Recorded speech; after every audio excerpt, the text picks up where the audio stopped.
Dr. David. And I'm James Chen. We got a good one coming up for you today. We got, we always do, 2 new combatants, but there's also a little bit of twist as well. Yes, that is correct. But at first, we are going to start off the day with Sherryjenix from Southern California, and she's going to be going up against Windalfr from Texas. That's right. A player that I don't know if a lot of people are aware of as much.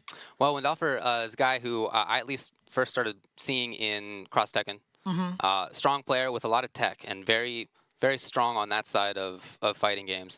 Great sort of ability to find the little intricacies, and not just that, but to figure out where to use them and how to sort of build them on top of each other, while at the same time having strong rest of his game too. I really like watching him when I have had a chance in the past. Yeah, he's an Alex. I feel like Texas just has a lot of like hidden Alex players, right? Because there's like Takyosugi who's been in a lot of online matches. So it's really always cool to see a character like Alex represented. But I'm not even sure if that's who he's gonna go with today. It's not sounding like it. There might be a chance that we're gonna see Alex, but it sounds like the order of priority is more Ed, then Colleen, then Alex. Really? So okay, that's kind of cool. In any case, that's cool. I like that. I like that. Yeah. All 3 of those characters are pretty rarely seen. Yeah, and especially in higher level plays. Ed is just brand new, yeah. So it would be really cool to be able to see and not first not to 10 with that character. For sure. Not to say that Ed and Colleen are bad characters. You just don't see them very often yet. There are a couple people who are using Colleen well. I know some people are picking Ed up, as you say. He's pretty new still. And yeah, I guess Windalfr is among them. For Sherryjenix, expecting the Nikali. Nikali's the character who she picked up when Street Fighter V first came out, and has stuck with it. Yeah. And why not? Yeah, and she's been doing really well recently as well. She's been playing a lot, for example, in the San Diego scene, been doing really well in those tournaments over there. Just recently got top 8 at a couple of smaller events, Japanawa and Hyperbomb. So, nice. Doing really well with Nikali these days. Yeah. I've always liked watching her play. She has some interesting ideas about how to play, and she picked the character because he had cool hair. And because he had seismos, but I actually think that it fits her style really well. Okay. He's not like that, sort of footsies heavy character, which I don't think is what she necessarily wants to do. She likes to pressure, or she likes to be away. And she's kind of a footsie player. She likes footsies. That's what she tells me. I know that's what she says. She's not listening right now, which is probably for the best. All right. Well, we're gonna get a chance to see that, but as I said. Yeah, that's not the only new couple of players that we have today. Yes, that's right. So typically we have a king, but that king is off fighting the Crusade. So instead we're going to have the little John coming in. And that will be iPeru. Yeah, so his Gustavo's friend from Utah. Prince John, I guess. Yeah, these 2 guys basically are training buddies in Utah. Basically like the 2 best players from that area. So again, Gustavo unable to make it out here, different obligations and stuff like that. So he sent his Utah teammate, Mr. iPeru, aka Renzo Vigo, out here to defend that Utah honor. That's right, and he's going to be doing it with his Rashid, but of course we'll see that later. For the meantime, let's talk about the format that we have. It's the same thing that we always do. It's going to be a King of the Coast nominally. King returns next week to defend the title nominally. I mean, these days it's just like it's like West Coast versus other people. Well, you know what? There's a big country, and there's a lot of the country that is not on either coast. Yeah. We got a pretty big chunk in the middle there, and I'm glad to see them. So of course, first to 10, as you said, all the characters are cool. Not all the stages are, and loser has the option to change the character. Now for Sherry, I'm just expecting Nikali, but for Windalfr, Ed to start, but it might end up that we see Colleen. If it doesn't work out that well at first. Look at that picture of Renzo. Wow. Check him out. Look at that. What was that? Is that your business picture there? It's like a prom picture or something like that, yeah. College graduation maybe? I don't know. Right? It looks like it's, you know what it looks like? It looks like a picture of him like on his law website or something. I was just going to say the same thing. It's totally a law website picture. That's exactly what it is. I didn't know he was going into law, but apparently it's confirmed by that picture right there. Yeah, there you go. Oh, yeah. But again, I mean, if you guys want to keep track of all of, because we have actually a lot of really awesome matches coming up. So, for example, next week, we are actually going to have PH Pandora House James coming here, which is always funny because people call me that by accident sometimes, and I don't know why that always happens. But he decided to take that and run with it, I guess. But he's going to be going up against JB from New York. Yeah, I really like excellent. JB. We'll get potentially another Rashid player here. Yeah. So, and I was talking to Renzo, and he said that, he considers JB probably the best Rashid in the States right now. Sounds right to me. Yeah. Yeah, for sure. That'll be coming up, and we got other ones coming after that. There is going to be a short break for July 4th, which makes sense. But after that, we'll get back into the swing of things. Yeah, and that match, I really want to see that match. So potentially, it's coming up. It's going to be Jace the Ace versus Chris Hugh. Mm-hmm. Yes. Yeah, a couple of real strong players, and especially because we don't see as often as we used to. I know Jace the Ace has been playing a lot of jury. Ah. And that would be sick to see. All right, cool. But again, if you want to follow along all this stuff, if you want to, keep track of who's coming up and everything, you can always follow along at twitter.com/ESLSF. And you'll be able, not only be able to follow along who's coming up, but also see a lot of little highlights that are tweeted here and there. And of course, you guys are watching this on twitch.tv/ESL, so make sure to give them a follow. Yeah, we'd also appreciate it if you would follow us over at twitch.tv/UltraChenTV, where we do the Tuesday shows every Tuesday night, including tonight. Lots of interesting stuff to talk about, about what happened in the past week. You got CEO, you got a bunch of E3 news. Yeah. Ton of interesting stuff to talk about on that front. So check it out. Fighting games galore, drama, news, all that stuff. That's right. And we're going to take a quick break, but when we come back, we're going to have some words with our competitors. So don't go anywhere, guys.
All right, so we're going to talk first with Windalfr. What's going on, man? Hey, how's it going?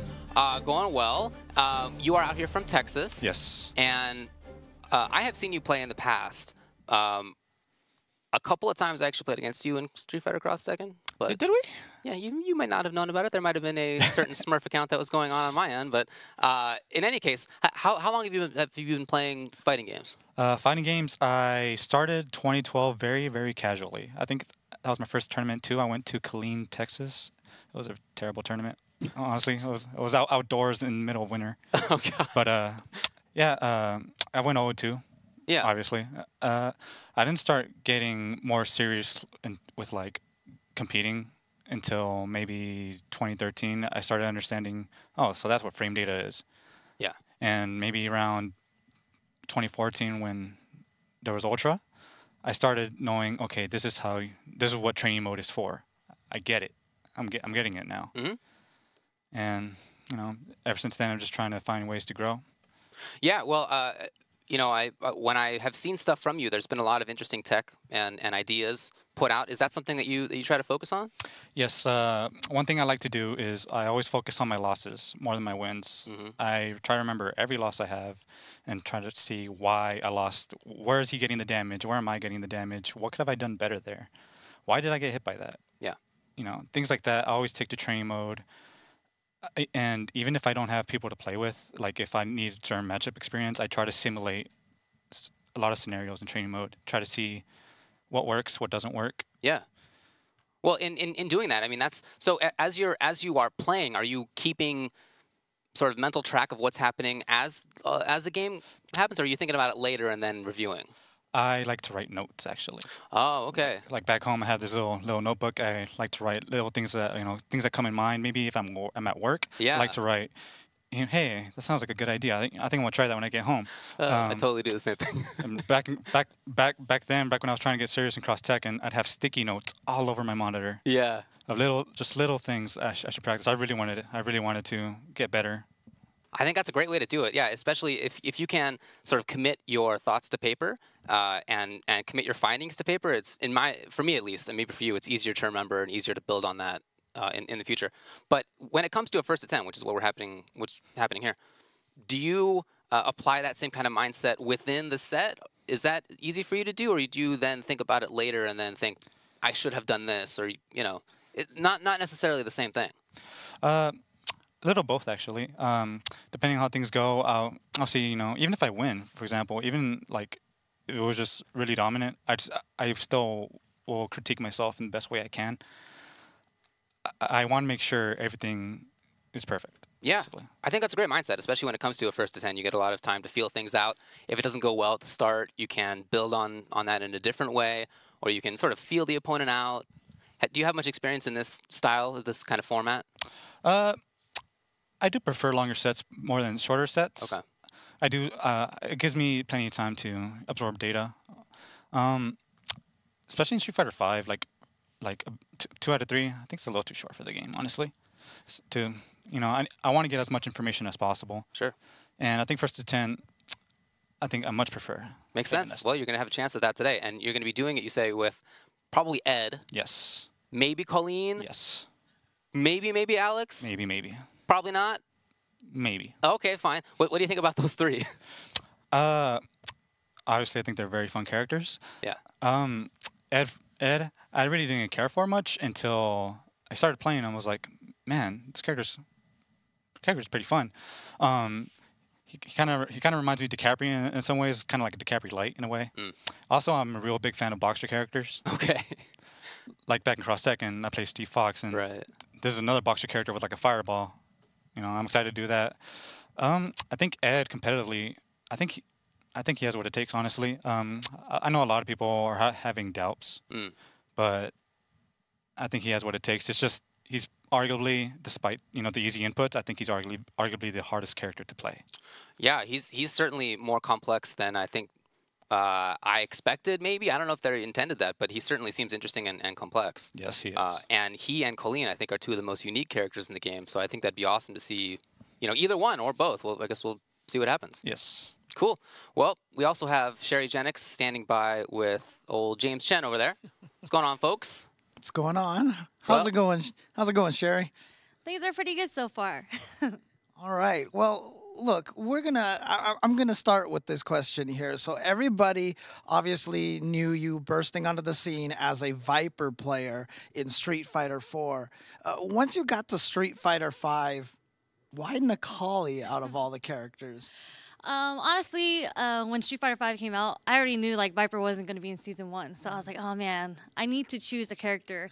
And when they released Necalli's video, his trailer, when he activated V-Trigger, I was like, it has to be him. And thank God he's top tier, so I'm sticking with him. I mean, do you feel like Necalli, is there anything from your Viper history that you can apply with Necalli when you play in your matches?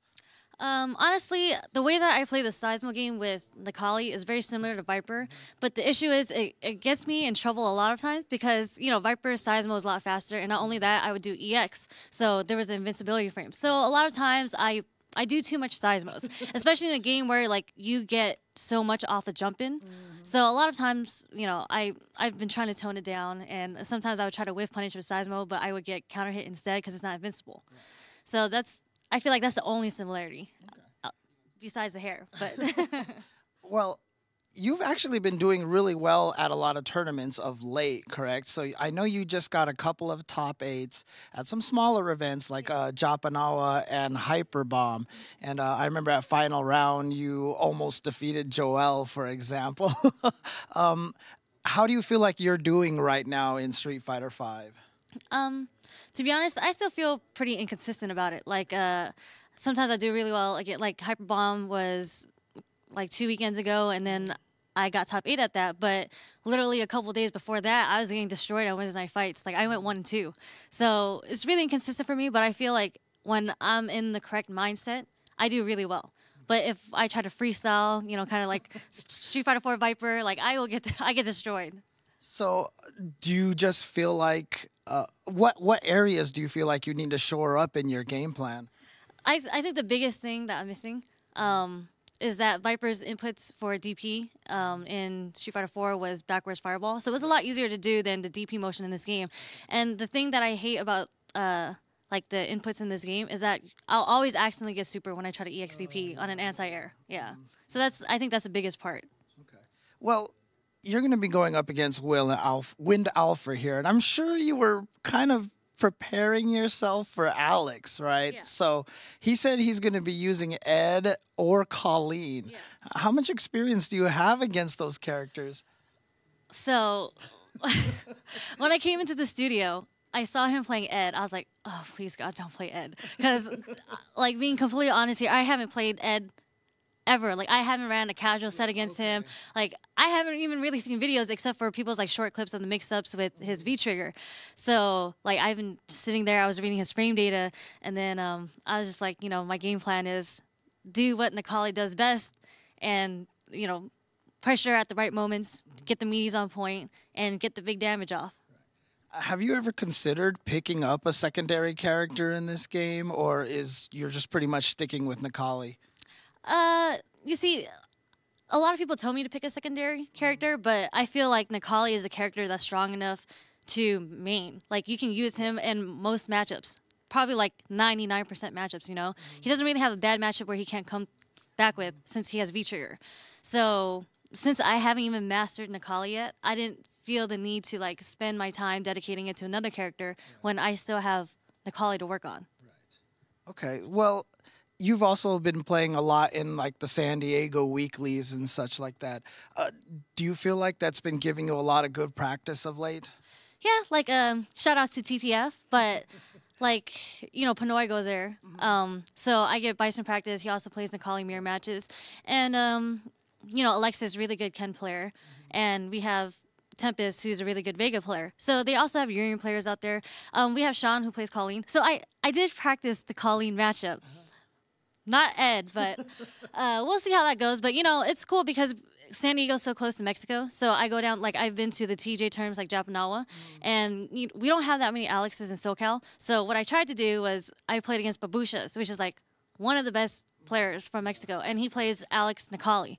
So I was running casuals. We were running sets with Alex so I can figure out the matchup. So, too bad it doesn't seem like he's going to bring out Alex today. So, are we going to see you at a lot more tournaments? I know just recently you and Gamester Gear split up, right? So are we still, obviously EVO's coming up. You're going to EVO. How prepared do you feel like you are for EVO? I actually think EVO pools itself is a lot easier than other majors because it's so, saturated. Right. I made it out of pools like EVO both years back to back already in the past 2 years. So EVO, I am practicing for. I haven't seen the brackets yet, so I don't know what to practice.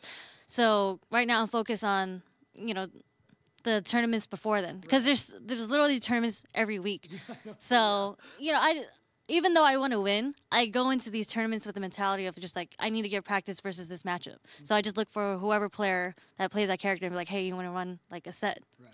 Well, you're going to get a 1st to 10 with potentially Ed here. So you're going to get a lot of good Ed practice, but we're going to get to that match right after this break. So don't go anywhere, guys.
All right, welcome back to ESL's King of the Hill. We've got our 1st to 10 match coming up between Sherryjenix and Windalfr, and I'm actually really excited because I really want to see some Ed.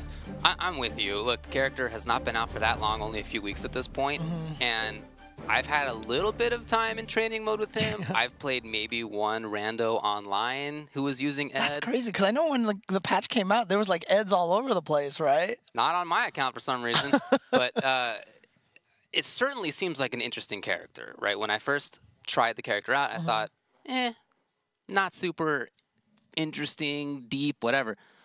The more that the character has been explored, it seems like that's not the case at all. It seems like there's a lot of interesting stuff, a lot of interesting tricks and setups and interesting punishes that he gets with that some people don't. He has trouble punishing in some ways, but in others he has some really unique stuff. Reversal into punishes and the like. So a lot of movement from him. One of the things that Interesting character. I'm actually really excited because I know guys like Punko and Infiltration are really starting to get into that character. Now, one of the weaknesses that people like to talk about is the fact that he can't punish at max range with like crouch medium kick, none of his special moves combo from that range.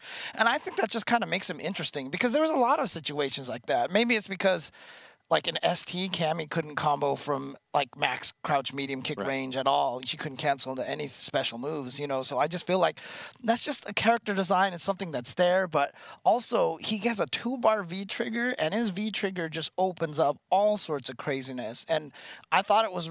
I don't know like if this was intentionally designed, but the fact that his forward throw puts you at like the exact range, like. So the V trigger keeps going, and if you quick rise, you get into it. And even if you don't quick rise, he just keeps dashing you, so that you get up into it. And a fast dash. Yeah, so I really like a lot of how he's kind of put together, like how a lot of things came together with him. So we just haven't really seen it applied in like tournament situations. There you go. That's why I'm super excited to see this. Totally with you. It looks like the players are ready to go, and they have indeed lined up on Nikali and on Ed. Yep, there we go. And Sherry, of course, you know, saying that she had practiced a ton of Alex. She was preparing, and you know, people were playing Alex against her so she could train in that matchup. That's all out the window. Yeah. So she's going to be having to practice against Ed now. So, yeah. Yeah, Alex is certainly an interesting character, and Windalfr's opinion of him is that he's not bad. In fact, he said that he didn't think that he was among the worst even before the patch that came out a couple weeks ago. Yeah, I know a lot of people say that about that character, but you know, like I have problems fighting that character personally, but you know, everybody's got their different thoughts. But in fact, it's going to be Ed versus Necalli. Now, we talked about the movement a little bit, but also approach options are really strong. He has some ways to get in that are plus on block with the V-skill charge. He has that charge fierce is actually only -2 on block, so no big deal. He can really move. Yeah, that's -3 as well. So even though Necalli has some 3-frame lights, there's no way that she's going to be able to punish at max range Psycho Flicker. Okay, already gets it. A little bit too far from the stomp. And see right there, situations where stuff doesn't combo at max range, it happens. So ooh, the jump! But hey, that's one of the issues that we mentioned, right? At that crouching medium kick range, not too much. Now you can definitely tell right now that Sherry's not used to a lot of the options that he has. So she's standing back there and thinks that she's safe to potentially do some seismos, and all of a sudden that charge fierce comes out of nowhere. Well, you know, I like how she played it. She jumped over the firewall. It's something I would have done too. What's your anti-air? I don't know, right? Like you gotta test. Maybe he doesn't. He does. But you know, you gotta see that stuff. Oh, she's seeing this, so good on Sherry. She's definitely figuring stuff out when she needs to be. Oh, but see, here's where the fun starts. Oh, okay. Ooh. Oh, you know what? I think he missed the second towards medium punch. The Psycho shot. Very alpha style Bison. Yeah, I really like this game from Sherry. She's being mobile herself. She sees the mobility coming out of Ed, so she's backdashing and jumping backwards a lot. Yeah, you saw her jump backwards again at that range where, oh yeah, you gotta be careful of that one. But at that range where he can do the charge fierce, you see how she keeps jumping backwards in that range? Because she's trying to bait that out like she did before. I like it a lot. We're seeing that fast adaptation. That's what you gotta see. But oh boy, here we go. Knockdown. Not going to spend any meter. Oh, the shimmy into the critical arch. I don't think this is going to kill. I mean, look, I'm just going to say it. Will it kill? Is this going to kill? I have no idea, It's not going to kill. It's not going to kill. I don't really know how much is. Oh, we're looking for the something. Good tech from Sherry. Oh, she gets the throw. Now, potential chip. Yeah. That's all she needs now. Is if just she wants to, she can get through a super. Yeah. Oh. In time. Oh, I thought that's what she was going for. Yeah. Okay. She can do it. No, chooses not to. Oh, saves the meter. And I think Windalfr was probably like worried about the chip as well. He probably wasn't even thinking about the overhead. So I like it. That's actually pretty critical right here because Windalfr did spend all that meter for the critical art, but just gets punched once again by the charge heavy punch. Ooh, great jump timing. Okay. Okay. Invincibility, very slow on startup. Counter invincibility. All right. Sherry's still jumping around, looking for those moments of entry. And even pressing jab after roundhouse. You know, I do like a lot of how she's approaching this, especially as somebody who's learning the character while playing against it in this kind of first attempt. Yeah, I mean, one of the nice things about it is she mentioned that she actually took the time to just like study the frame data really quick. Oh, yes! That was so nice. Good job, but there, great reaction to seeing that he was stuck in there. Gonna get some damage here. What's the mix-up? Just goes for the pressure. Ooh, but see, at that range, the probably wasn't going to be able to hit anything. Try to get her own shimmy, and the overhead is going to do it again. So there you go. After that first round, which it looked like she just really was just getting caught off guard by a whole bunch of stuff. But again, like I was trying to mention, though, one of the nice things is because of the way Street Fighter V is built, if you go study the frame data and you just know how to interpret frame data in terms of what your turn is, what their turn is, what's punishable, you know, you'll know the reactions of what you're supposed to do. Interesting that she even challenged. Well, I mean, you said that's -2. Yeah, you're -2. Yeah, you're right. You're right. All right. Pressuring now, and you saw that wake up. You know, the EX move from Ed. It's quite slow, unfortunately for him, but he does have a super fast view reversal that can get him out of things and allow him to punish things that really very few characters can. And there's those point-blank seismos that Sherry was talking about that she likes to do from Viper habits. Well, got to get that V-trigger going, and she does. She's got the 3 bars she can activate. Yep. She jumped over that one time, but when he didn't do the follow-up, it was actually, it recovered in time. Oh, nice. Yeah. I'm here we go. Too. I don't know much about this character either. Oh, that's going to be a lot of damage, though. Spends one of the bars. Oh, wow, they both neutral jump. And then Sherry just uppercut. Oh, my God. That was a... I guess you just was worried about the throw or the mix-up, and the uppercut beats both of those options. So obviously the only way to beat that is the block, right? So look, it's a 10-game set. You get to take some risks. Yep. Plenty of time. Big damage, yeah. Ugh, God, it's such a sick-looking combo. And a great setup, too. I mean, Man, honestly, she hasn't challenged that yet. I feel like Windalfr, I mean, not Windalfr, but Ed, I really feel like he went... I don't know, okay, dude. sure. DP missed, I guess. I just feel like Ed really went to the school of Terry Bogard, you know? Yeah. He's got power dunks and burn knuckles. Right, yeah.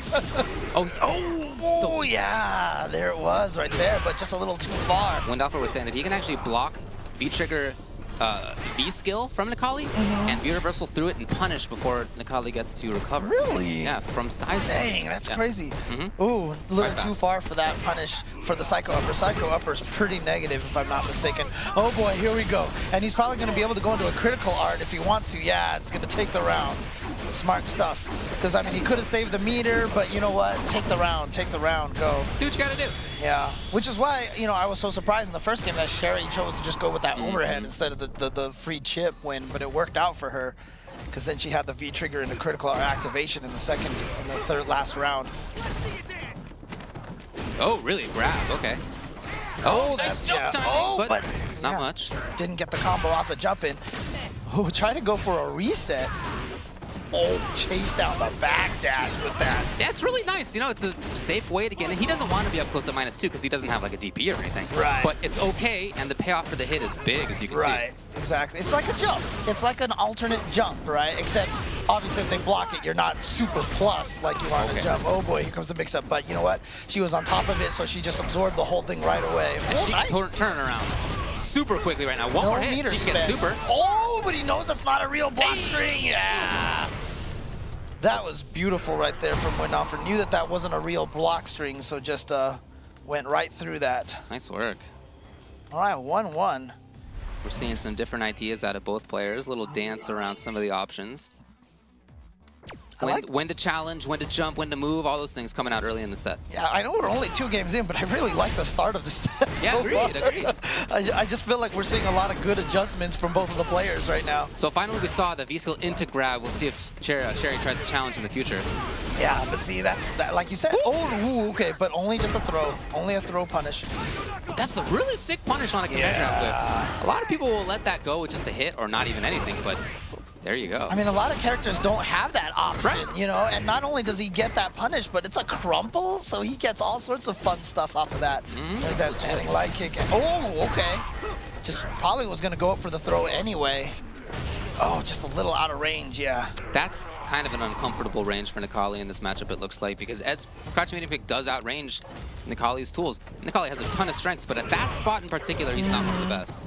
Yeah, and you see, you have to be really careful when he's just fishing around with that standing heavy punch. I didn't realize how effective it would be, but it's really just about throwing it, peppering it in the middle of everything that you're doing to catch stray stuff. And like you said, if it's blocked, yeah, you're negative, you lose your turn, but you're not dead. You know? Oh, speaking of dead, that's going to be a lot of damage. No. Oh, no. Maybe it's the late cancel on there. Oh, went low and caught him. He was trying to walk back. It looked like she's just going to go into the critical art just like last game. Take the damage. Take the round. Let's go to round 3. I love that crouching medium kick. It's a way to shut down the opponent who wants to jump, who wants to dash back, who wants to just be out of there. Yeah, I mean, walk backwards, whatever it is. A lot of times, Windalfr has been getting the hit of that the heavy punch by walking back and then doing that. Yeah, that might have been what he was trying to do again. Maybe bait out a command throw, but she went low.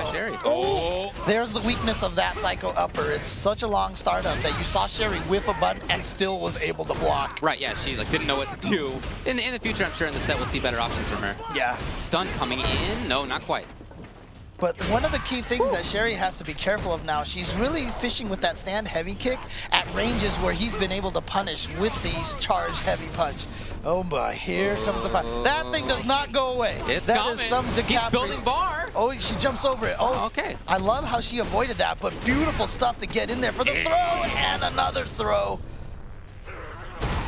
Close games each time so far, but now we got 2-1 for Windalfr. Yep. That's right. This has all been 3-round games so far. I'm still seeing the adaptations. Yep. Sherry said she's going to just try to go in and do her Nikali things because she doesn't really know Ed very well, but I feel like she's adapting pretty well. She's definitely figuring it out, sure. Okay, gets in there. Okay, goes for the meaty. And then, oh, wow, it looked like it was going to be a throw set. What a series. Done, wow. In 9 seconds. Great sequence to start. Oh! A little early, I think she just did that a little too early. Looking for big crush counter stuff. Doesn't come. Still pressuring. Oh, stand light punch. I like the standing light punch from her instead of going for the throw.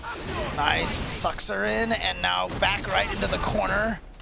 A lot of safe pressure. Oh, boy. Oh, and there's that point-blank Seismo again. It's a range where not many people do Seismo. Yeah.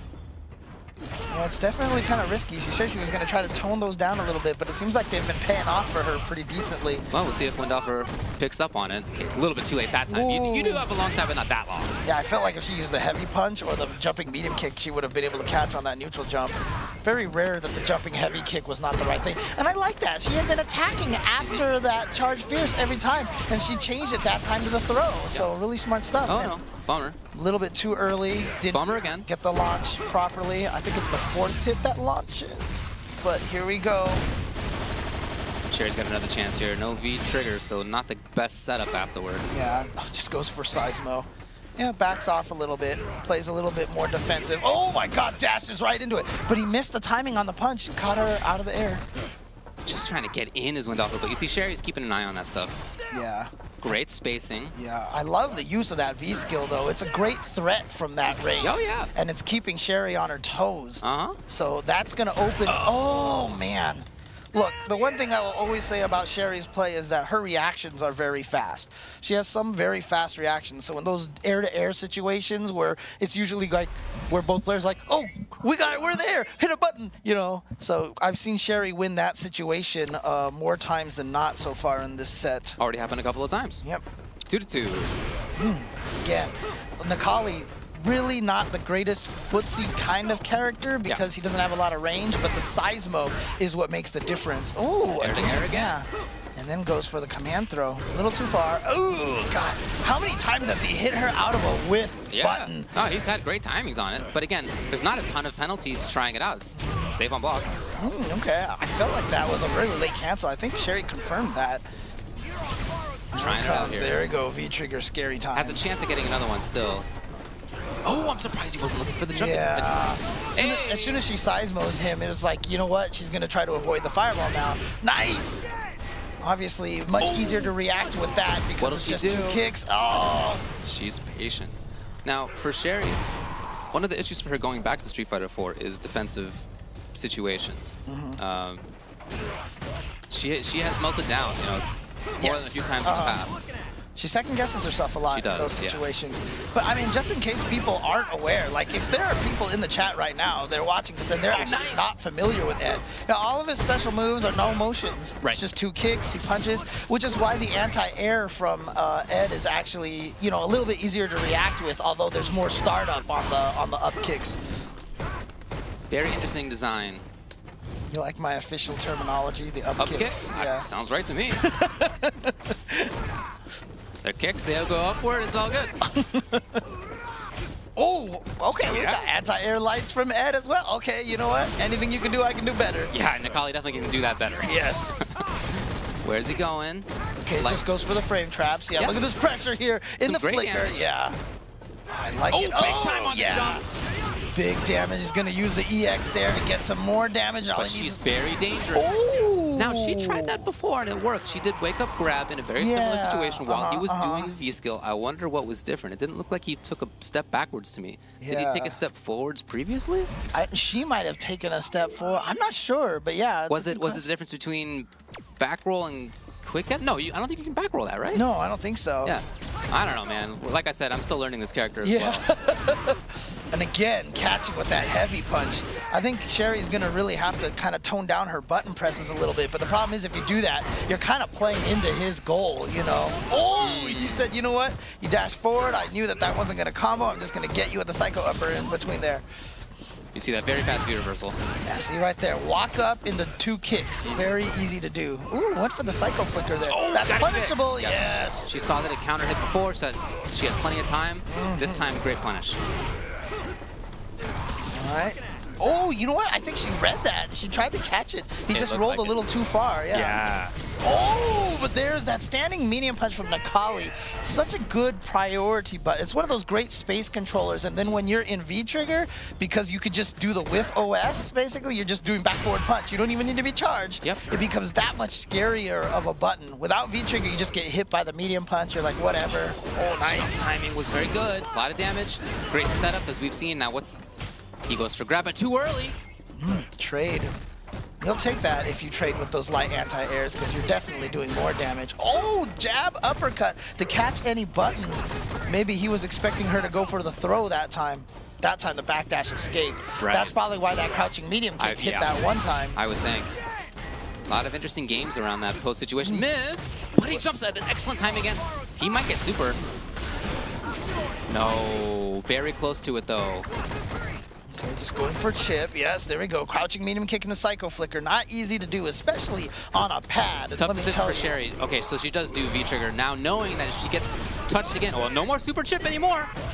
Oh, here we go. That actually is going to get close. That is going to do a lot of damage, but Ed, if I'm not mistaken, 1,000 health. Yeah, he lives. Not just barely. Quite dead, but you know what? Oh, what a bait! No! She had the right idea, clearly. Just missed it. Yeah. Again, she's figuring things out. Yeah, I mean, on whiff, it looks like it's harder to punish, you know, because it's fast on whiff. On block, it's 2 hits, and so you have all this time to react to it, like, let me blow it up. So very unfortunate right there for Sherry. Loses all that meter. Oh, I don't even know what happened there. They just kind of landed next to each other, and Sherry actually managed to get a throw somehow. Ooh, the Psycho Upper getting in there again. But, you know, that's why I feel like he has a lot of extra startup on a lot of his moves, because they are just button presses. Oh, yeah, sure. You got to make up for the lack of input time. Right, Yeah. exactly. Nice. That was pretty cool. Air of his own. Really? Stand jab. It was going to be wake-up stand jab. Ooh, yes, and he's going to be able to... Oh, no. It's too far. But he's going to get the throw anyway. Here we go. Oh, baits out the uppercut. You know, Sherry hadn't done that in a little while. That's true. But Windalfr got the right call. Takes the game. That definitely felt like one of those desperation I haven't uppercutted in a while moments. Well, she hadn't, you know? Yeah. 4-2. Now for Windalfr, and honestly, all except for, so we've had 6 games, and oh boy. 2/3 of them have gone all the way to the last round. Yeah. So it's definitely been very close so far. See, I like the fact that, you know, if you don't do the fireball follow-up, he recovers pretty quickly in time. That's so you cool. can fake with that a lot. Again, these are all just like brand new observations, you know? Totally, yeah, just like that. And a lot of the startups on the special moves look similar. You know, you can tell the difference if you're very practiced at it, but if you're playing against a character for the first time like she is, they all look the same. I would like to have that punch follow-up from the rising, the up kicks to be like delayable. So maybe if you hit him too high out of the air, you either juggle properly. I don't know. Maybe it is delayable. I don't even know. I don't even know. To be honest with you. Keeping his eyes on the anti-air there was Windalfr. Oh, wow. I thought that was going to be a cross-up. Wake-up buttons from Sherry. He wants to get out of there. He's backdashed after that V-trigger activation many times. Nice block on the overhead. Oh, my God. idea. Yeah. Wrong spacing. You see her again jump backwards because she's trying to bait out that standing fierce. Oh, there it was. Beautiful. He's going to be able to get the V-trigger. No. Oh, no, he won. Wow, wake up with command grab. That might have been uppercut, but she was on the wrong side and Might be came right out on. as command throw. Like, I used to always think that, like, wow, what a grab. And people are like, James probably just messed up the uppercut. Could be. All right, nice. Double throw. But yeah, I'm surprised he went for the Psycho Upper instead of just going for the V skill, right? V skill doesn't move forward, so that would have been able to take the round guaranteed. Oh no, counter hit. That was a real gutsy walk forward, but Sherry had her eye on it. A lot of damage. Look at that red. Jeez. Oh, nice. No V-trigger to cancel into, though, because he hasn't taken enough damage yet. Right, yeah. Hasn't landed enough seismos yet. But now he has a V-trigger, so things are scary now. And you see that movement on his side, dashing, threatening the approach. I really like his tools, you know, seeing them kind of put together like this. I see the strength. Uh-oh, that should do it right there, yeah. Yeah, exactly. The whole concept of like using the Psycho shot as a fake to get people to jump at you is more effective than I thought it would be. Well, at least against somebody who's playing against the character for the first time, right? Yeah, it's true. Hard to say what exactly here is going to be long-term stuff, but I certainly like the idea of a lot of it. Yeah, well, I mean, one of the key things to me is, like I said, I'm just surprised at how quickly he recovers if you don't do the fireball follow-up. You know what I mean? Yeah, so far, I really like how this character is being put together here by Windalfr. Yeah. When playing around with him in training mode, obviously I didn't really get a chance to feel how these matches would go, but I really like the package. And I also really like the use of that V-skill. Like, I saw the startup on it, and I was like, this can't be really that useful in footsies, but because he has so many other things that it looks similar to... Oh, wait comes Psycho Upper, but you can see he doesn't really get much off of that, but that's going to be able to take the round. Nice. And the hit stun on every hit of that V-trigger is so long. Yeah, if he didn't want the combo for the kill there, he could have turned that into mix-ups by walking forward or dashing forward a little bit more. Yeah, you can actually dash people out of getting hit and put them into another mix-up. It's really sick. I like it. This mobility here from Sherry. Been a huge asset to her. And I feel like when she has been in trouble, in part it's been because of this kind of situation where she gets caged. Yeah. She can't move anymore. Nice. Confirm in the corner. Counter hit confirm. That standing heavy kick is so nice. Tried to walk too far forward again. That's happened a couple of times. Big chance. Oh, yeah, missed it. If he had gotten that hit, it might have even been canceling the critical art. Probably not. Oh, there's that dive kick that'll throw up the wake-ups. I like the fake there, but good defense from Windalfr. She did the standing light punch, looked like to fake the throw afterwards, and then she walked backwards, but Windalfr did not take the shimmy bait. Ooh, chased him down. Aye. Oh, Get the counter hit. yeah. Spends EX, no more super. Oh, She didn't offer yeah. the special, I'm surprised. And now you see Windalfr just doesn't want to be there. Oh, that was close enough that time. Yeah, gets the hit. Spends an EX bar, trying to finish this round off. Oh, just went in that's for it. smart. You I know, love it. Sherry has almost always blocked after that V-skill. She has Yeah. rarely challenged it. I think only once that I can recall. So that's got to be something that she looks at as this moves forward, because Windalfr's been able to get too much out of it. Especially, look, Nikali, so dangerous at that moment. Trigger, ready to go. Super, ready to go. You know, a jab could have been V-trigger canceled into super for the win. Right. So very scary situation, but Windalfr's been confident because of how things have gone in the past. Do you know what that V-skill is on block? The V-skill is +3 when it's charged. Okay, And okay. -2 when it's not. Gotcha. I only know that because I asked him earlier. So no matter what, it's not punishable. Correct. Okay, that's good. Yeah, but like, again, it's just one of those moves that has startup for days. So. And recovery too. You see him just Yeah. hanging out there. That's why, you know, it being safe on block is not necessarily a bad Oh, he's gonna try it. Oh, yeah. I wonder if that was a true punish or not. Not sure either, but in any case, I mean, he said even if he screws with the timing, he hits 0. You know, Yeah. it's okay. Well, Sherry still has a chance here. Oh, he tried it again. Not gonna happen. So he gave up his V-trigger. Now he's gonna try to find some other way to seal it. Oh, that was so smart using the armor on that. Oh, but there we go. Yeah. Yeah, I like that choice a lot. Good decision making on both players. I really like the charge through the fire. Oh boy, that's gonna be some damage. That's not a great way to start the round for Windalfr. Let's just start the round at 2/5 life deficit here. 3rd life deficit. Oh, nice counter hit. Oh, but he was Hit both. See, he wasn't confident that it was gonna combo from that range, right? So he kind of aborted it. Oh yeah. Oh, okay. really? I think that was the idea Windalfr wanted. Just missed the timing. And see right there, that's crucial kind of a situation. You see how he's psycho uppering between the stomp? The stomp, it's not a true block string. Yeah. But because that's just 3 punches and you don't need a joystick motion, it feels that much, because you could hold down back and do it. And so it's much easier to get it out in the middle of that when you know it's not a true block string. Love the use of these V reversals as a way to just punish, get around, get out of situations. He's just so fast. Oh, gonna be... Wow, okay. Thought he might have EX. Oh, nice throw tech. Wow. Oh, but see, he recovered in time still. Yes, I love the jab, but not the rest. Oh, wow. There's that whiff throw in the low jab, the classic right there. Those whiff throws are so fast. This is what always, every time you whip a throw, the reaction is jab. It's a common reaction. I love those point-blank V-skills that he does. It's kind of like the point-blank seismos that Sherry does, you know, but like... I thought that was a pretty safe range for it. It looked like to me. I don't know. I'm not really sure how much of his hurt box is extended out, I suppose. Yeah, that's true.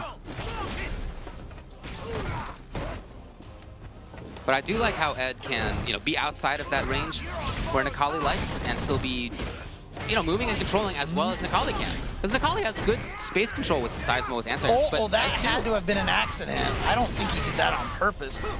Very dangerous. Now he took the risk. Oh, man. That might have been for his life if he had gotten that block. He has to be careful now because a raw critical art from Sherry is going to be... She likes to react to things, like I said. Yeah. So if she sees a V-skill, she's looking to just go right through. For sure. But she may be looking for it too hard. Oh, chance! Oh, but she's not going to spend the meter just yet. All right. V-trigger comes in. It's here, it's here, it's here. Oh, the double, triple shimmy. I couldn't even tell how many shimmies were in there. He was just walking back and forth. You get a lot of time to make something happen. Yeah. Sherry thinking about it a little bit. That means it's 6-3 now. Yeah. And it's a 10-game set. There's a lot of time, but at 6, you're starting to run out of it. Yep. And the adjustments have been good on both sides, but I feel like Windalfr, you know, has been definitely getting on top of that situation right now. I like the idea of that getting through a lot. So Sherry is still trying things out, still experiment. Sure, sure.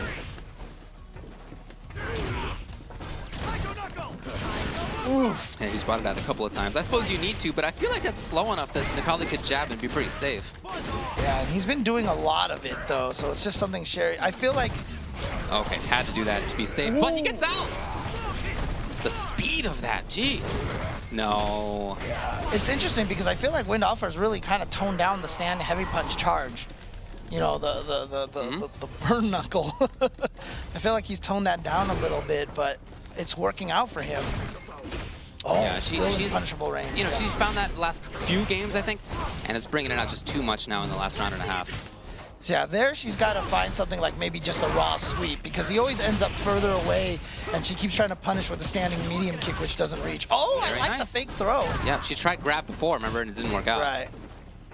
So making the change. Oh boy, yeah. It's going to be huge damage. Spends the meter, almost dead. Yeah, I think that's fine. And a trade with the light punches. Had a big enough life lead there that it was all good. Okay, so she made some changes there. Keep in mind, she put herself into a couple of bad spots too. Because of that, I guess she's still bringing it out. Oh, wow. I think she was expecting him to charge under like that. So. Yeah. See, right there, she has not been able to punish that yet, but I don't know if she can. That last one, it felt like he recovered because he did it so early in her jump. Oh, yeah. Okay. Oh, the wake-up white punch. There's the Haitani right there. Very dangerous character now is Ed. Super trigger. Ooh, not in time to punish that. Oh, nice! Yeah, something you got to find out is how long a character can continue pressuring, and if you haven't played against Ed, you don't know, I guess. Strong, then medium. Most characters don't get that last attack, but he does. Yeah, one thing that Windalfr told me was that you can crouch under that move, but it just has really good range. So, that was real weird looking. I don't know, kind of funky interaction, but now that means both characters are close to taking this one hit. Maybe. Oh, into critical art. And that's why Psycho Flicker combos are so important. They are so hit confirmable into this critical art. Oh my god, and it did enough. Yeah, you can see a little frustration there from Sherry. Got to think about how she's dealing with the charged fierce. The little, what'd you call it? The burn knuckle? Yeah. Got to think about how to deal with fireballs and that kind of thing. Like I said, I really like when she's being mobile, dashing around, jumping around. It's hard for Ed to get things going when that's happening. However, there have been times when she puts herself into the corner or she just kind of overdoes it a little bit. Oh, no, yeah, see right there. Just trying to predict on the fireballs. Right. Oh, now just getting crossed up. Yeah, it looks like Windalfr has a lot of the better reads now. I feel like he's kind of gotten a better read on Sherry's pace. Yeah. On her tendencies right now. Like in that meaty situation right there, in the past he's gone for V-skill, he's walked backwards, he's blocked. Now goes for grab, so yeah, he really is understanding well. Okay, Sherry with the dash. Yeah, that's the kind of thing I'm talking about. However, wow, that Psycho Upper has been so consistent, and he's only gotten a few of those blocked this whole set. This is something that Sherry's got to be cognizant of. And interesting, she went for the target combo into Seismo. I wonder if she's thinking about building her V-trigger a little bit more now. Because Sherry is definitely not one of the ones that sits there and tries to build V-trigger like some Nakalis are. Well, she's got it now. Is that in time? I like the idea of this. Yes! Oh, wow. Okay. That's very cool. Yeah. Great pressure opportunity. He did it. It's so slow, but it works. Yeah, she's got to go for a different meat. I don't know that worked. That was cool. Trying to interrupt the dash. Oh, she gets the grab first now. Excellent opportunity. Oh, no. She was I think she thought she was at the range. To the shimmy, I feel like. You know, there's a range where you hit down strong and it will whiff unless the opponent presses a button, and so you're just inputting it. Yeah. But I don't think she was at that range. She was a little closer than she thought. That's how it looked to me. I don't know. That's what I'm guessing. Well, it's 3-8, so Windalfr now has rattled off 4 games in a row. Right. That's often what we see in these sets, right? There's a lot of closeness early on, and then towards the end, somebody starts to pull away. Because they just sort of get the better understanding, the better reads. They've made the proper adaptations, and it can be hard to battle back as the opponent who's down. Well, Sherry, maybe the idea is to be more intentionally offensive. Yeah, one of the things that I have heard from... oh, here's the big chance now. Finally baits that out. That's something that she has not been doing enough of. It's a ton of life to take, too. Excellent situation. And see, right now she baited out that one time. Now she's playing a lot more aggressive. Right. Okay, yeah. No, I think that's a great call because you said it. She is playing more aggressively, and I think it's great to continue that. Excellent reaction. That was just an excellent round all around from Sherry. Great pressure, great movement, great understanding of what Windalfr wanted to do. Yeah, great bait on that upper, the EX Psycho upper. Again, she's getting a read on the timing. That's got to be a concern for Windalfr. Oh, no! Again! Oh, boy. Okay. So Sherry took the time to think about it. And now we all know what she told her. So, oh, that was... I liked it. Oh, me too. I think there wasn't really the establishing dash of grab very much in the first place, but I love the idea of that. Oh! Okay, look at this from Sherry. What a complete reversal. And she's going to seal it. And that was a dominant game from Sherryjenix. Huge adjustment right there, and really the key is that she blocked 3 Psycho uppers. We were been talking about how effective those had been, and it's really been throwing off her game, and she baited 3 out in a row. So now for Windalfr, I mean, it's hard, right? You get in your own head. Does that mean that you should definitely do it next time? Because she's not now going to be looking to block it again. Right. Or does it mean I should never do it again? Because she's always looking now. Yeah. You don't know which one of those things it is. And you've just been taking a crap ton of damage every time. Right. Oh, nice. She was charging time. Yeah, see a little bit more tentative, but like delayed meaties from Sherry. Hey, you know? That's the adaptation. She's done it well. Windalfr backing off just a little bit. The way that Sherry's... Oh, wow, okay, jumping in. He hadn't just had raw jumping at that range terribly often. In fact, typically it's Sherryjenix jumping. Yeah, gets out of there. That's the one thing nice about that Psycho Knuckle, is it just kind of gets out of there. No anti-air. You know, Windalfr, I think, has been really put in a bad position by Sherry. Well, he tries it again, okay. But his game plan is looking very different. Is that close enough? It is! He's going to be able to get the kill on this. Sick. That's pretty cool, dude. Yeah. I gotta say, that jump strong into other stuff is pretty sick. Yeah, I did not know he could do that, but it's cool. Now, for him to win that round, I thought was very important because Sherry had figured a lot of things out. Her movement was good. Oh, out of there. She mixed up. He tries it again. So now, after blocking 3 in a row, he's landed 2 in a row. Right. Oh, so no. It was the idea. She's not looking for it now. Yeah. Right? Which way do you go? You picked the right one. Okay, yeah. Baited, waited for the jump, got the anti-air this time. Ooh. Oh, boy. Huge jump out of the corner. Chance for something. No! Wow, how did that throw whiff? I wonder if it's spacing dependent where you started the Fierce. Oh, yeah? That has forever recovery. Oh, my God. Wow. Really doubt she did that on purpose, but that is information for her to remember. Absolutely. Oh, but out of safe range. Okay. Oh, and he just walks into the jump attack. Here we go. Sherryjenix getting the command throw. I don't think she was already going to do jump attack in a command throw. Yeah. And it worked out in her favor that he got hit and was like, oh, God, I hope she drops the combo, right, you know. Yeah. Delayed meaty. Oh, Big boy. punish. See, I'm glad that she studied enough to know that the EX Psycho upper is punishable by the standing heavy kick. Because how fast it is on whiff, you would think that it would be harder to punish. I'm not sure she knew at the start, but remember when she blocked the first one and she whiffed a button and then still got medium kick? Yeah. She was probably like, wow, I got all day. Duly noted. Oh, that's so cool. You can fake it. Right? I like it a lot. Corner control's looking good, but not at the right spot. And again, delayed again, just in case of the Psycho. Oh, she didn't believe that time. She said, you are not. No EX one. Backdash. In the corner. Here we go. V-trigger time. Looking for Oh, no, he doesn't have the confirms. V-trigger Not yet. quite. Yeah. But on a big hit. Oh, Okay, yeah. she Here's just punches him out of the air. Wow. We've seen that anti-air a couple of times. No. And I guess it's on purpose. It You certainly know, worked. Nikali is a new character, so we haven't seen. No, I'm just kidding.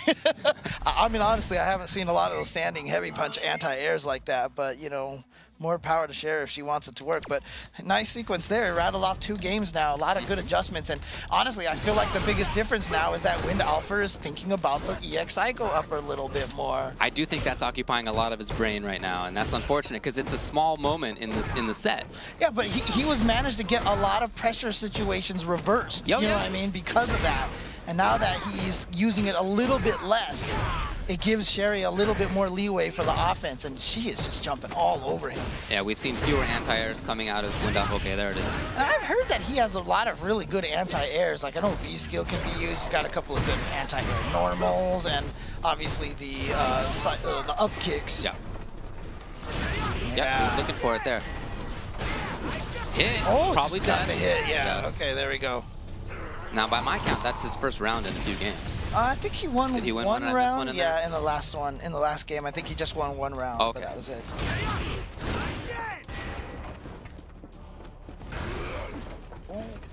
Yeah, a little bit miscalculation on the range of those seismos. Very fortunate she wasn't punished heavily for that. Oh, yeah, okay. Interesting to interrupt with that. Chance for pressure, but no. And no for Sherry either. Didn't combo. Wow, that's like standard Nikali combo. Trying to take up a lot of space. And you see Windalfr looking for the jump. Yep, it finally came. But I liked how Sherry was playing on the ground for a little while. That was good. Just delayed that. Tried to bait him into some buttons. Goes low.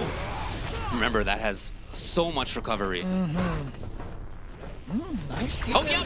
That's into critical art, and there it is. What do you think? Oh, yeah, it's done. It's Yeah, done. it's definitely done. That's the 12th game down, and now he has match game coming up. 9-5. It's 14 games, right? Oh, am I miscounting? Yeah. Yeah, that's clearly 9 + 5 = 14. Oh yeah, I wrote down the wrong one a couple of times. Yeah. NBD. Valve might keep doing that all the time, too. All right. So this is the last game now here for Sherry. Right, and she has continued to make some adaptations. There have been, like we said, a couple of games in a row for her. Only the last game did Windalfr finally win. Yeah. Oh, did you see that? Just nullifies Seismo, even like on his body? Interesting. Well, the projectile has the priority, so it eats that instead of his hurt box, essentially. Anti-air was there. Big chance for Sherry, and not just damage, but gets out of the corner, gets a setup. Heavy buttons all over the place. Heavy kick, V-trigger, heavy punch. Will he bring it out? No, he backdashes again. But she's basically got super. She blocks or gets hit or anything. It's in there. Which means she's a threat. She jumps into it. No. Okay. No view reversal for Windalfr. Oh, but he gets the anti-air, and that means good situation for himself. She blocks. Oh, nice Seismo. Caught him from a screen away. Oh, here we go. Opportunity. Just goes in for the sweep. Backdash from Sherry. No anti-air. That was a crucial one. Yeah. Now, they both have situations where they can get super, they can get the round. They don't need What is going on? Just chip? She could have. He didn't have any trigger. Didn't have view reversal. Could have done it. Didn't do it. Didn't decide to take the round, essentially. What? Come on. Jump back jab. All right, I'll allow it. All right. I'm the arbiter of what's okay. I think that's all right. Okay. Oh, wow. I thought that would be at a range. That's safe. But you saw that whiffed right there. Oh, but she's not going to be able to punish in time. Nice. Just with the crouch light. Hey. Oh, boy. Nice bait. Wow. I don't think he's ever done that. think only once in the whole set Yeah, before. It's been Sherry- very rare, but yeah. she's getting a better hand on when that kind of stuff comes. And yeah, that wasn't close enough for the combo. So now she's so dangerous because look at all that. Oh my God, no whiff punish. But very dangerous, you're right. Looking for the activation once a hit confirmed, wants something big. Oh, there we go. That anti-air again. Let's hit out there. Oh, just ate the jump in. Yeah, he's going to spin the seal critical the deal. art. Yeah. Absolutely. Well, Sherry's going to go into the next round with a ton of resources, but Not much time. yeah, she's only got this. She has to win this round, otherwise it's all over. That's it. So one of the resources that you've got to maintain now is poise. Yeah. Probably the most important one. Mental faculties. What do you think? If she gets a hit early, do you think she's just going to go into critical art? I would think so, yeah. Chance to build it back and already have dealt a lot of damage. But that said, Windalfr's in there first. Now he gets the pressure. It's very safe. Ooh! Oh! But just the far state. But look at the orange. That's what, the tech my was God. crucial. That was for her life. Oh, but the crouch light punch still can get it. So this is going to be big damage here now for Windalfr. Oh, he gets the fancy combos in the corner. Oh, boy! Hold on, Not going to Sherry spend the is 2 meter hits just away. yet. Yeah. Oh, that's but no, it's not going to probably- hit. Oh, it did. Yeah. It caught from that range, and there it is. Windalfr takes it 10-5 over Sherryjenix. Wow. Yeah, there were definitely times in there towards the end where it started to seem like Sherry was getting some important reads, and Windalfr was playing it a little bit differently. He was starting to jump and move at times when he didn't really before. He was more about the grounded firewall game and the anti-airs, and while that certainly was still a factor in the end, he was being forced to move differently in ways that didn't seem like he was as comfortable with. So if Sherry had more time, I don't know. I feel like, I mean, hey, honestly, that whole set right there came down for games 8 through 11 when he rattled off 4 games in a row. Because outside of that, every other sequence was very even. Right. And it was during that period of time where Windalfr was getting away with all the EX Psycho uppers. that was a big part. And I feel like that was the crucial moment right there because honestly, that outside of that one streak, I mean, it was back and 6 to forth. 5. It was 6 to 5, right? So, but good job to Windalfr. He had that sequence where he read that he could keep doing that, you know? And then, sure enough, afterwards, he didn't keep abusing it, right? After she started baiting it. So, like, he started peppering More it in even-ish enough. on whether it was blocked or not, right? Exactly. Yeah. So, Yeah, no, that was a big part of it for sure. Because you're right, that allowed him while it was working to just get out of pressure. That's where she wants to be, is pressuring. Like she said, that was her Nikali game plan, right? Like I'm just gonna go in there and do Nikali stuff and pressuring. So if that's not gonna work out, then it's gonna be tougher to take a game. But then once she understood that, she changed things up. There were other adaptations too, like around what to do about after the charged fierce, about what to do after V skill and the like. Right. Very interesting to see that go back and forth. And also, dude, really cool to see Ed up I was close, just about to say that. Yeah. you know, in person, in an extended set. With someone who obviously knows what he's doing with the character too is really cool. And I have so much better idea of what this character is trying to do now. And I couldn't piece the game plan together properly just from the training mode and seeing what everything did separately. Dude, when I saw Windalfr this morning and he said he was going to play Ed, I was like, so what do you want to do with this character? That was like one of my questions. What are you doing? I don't know.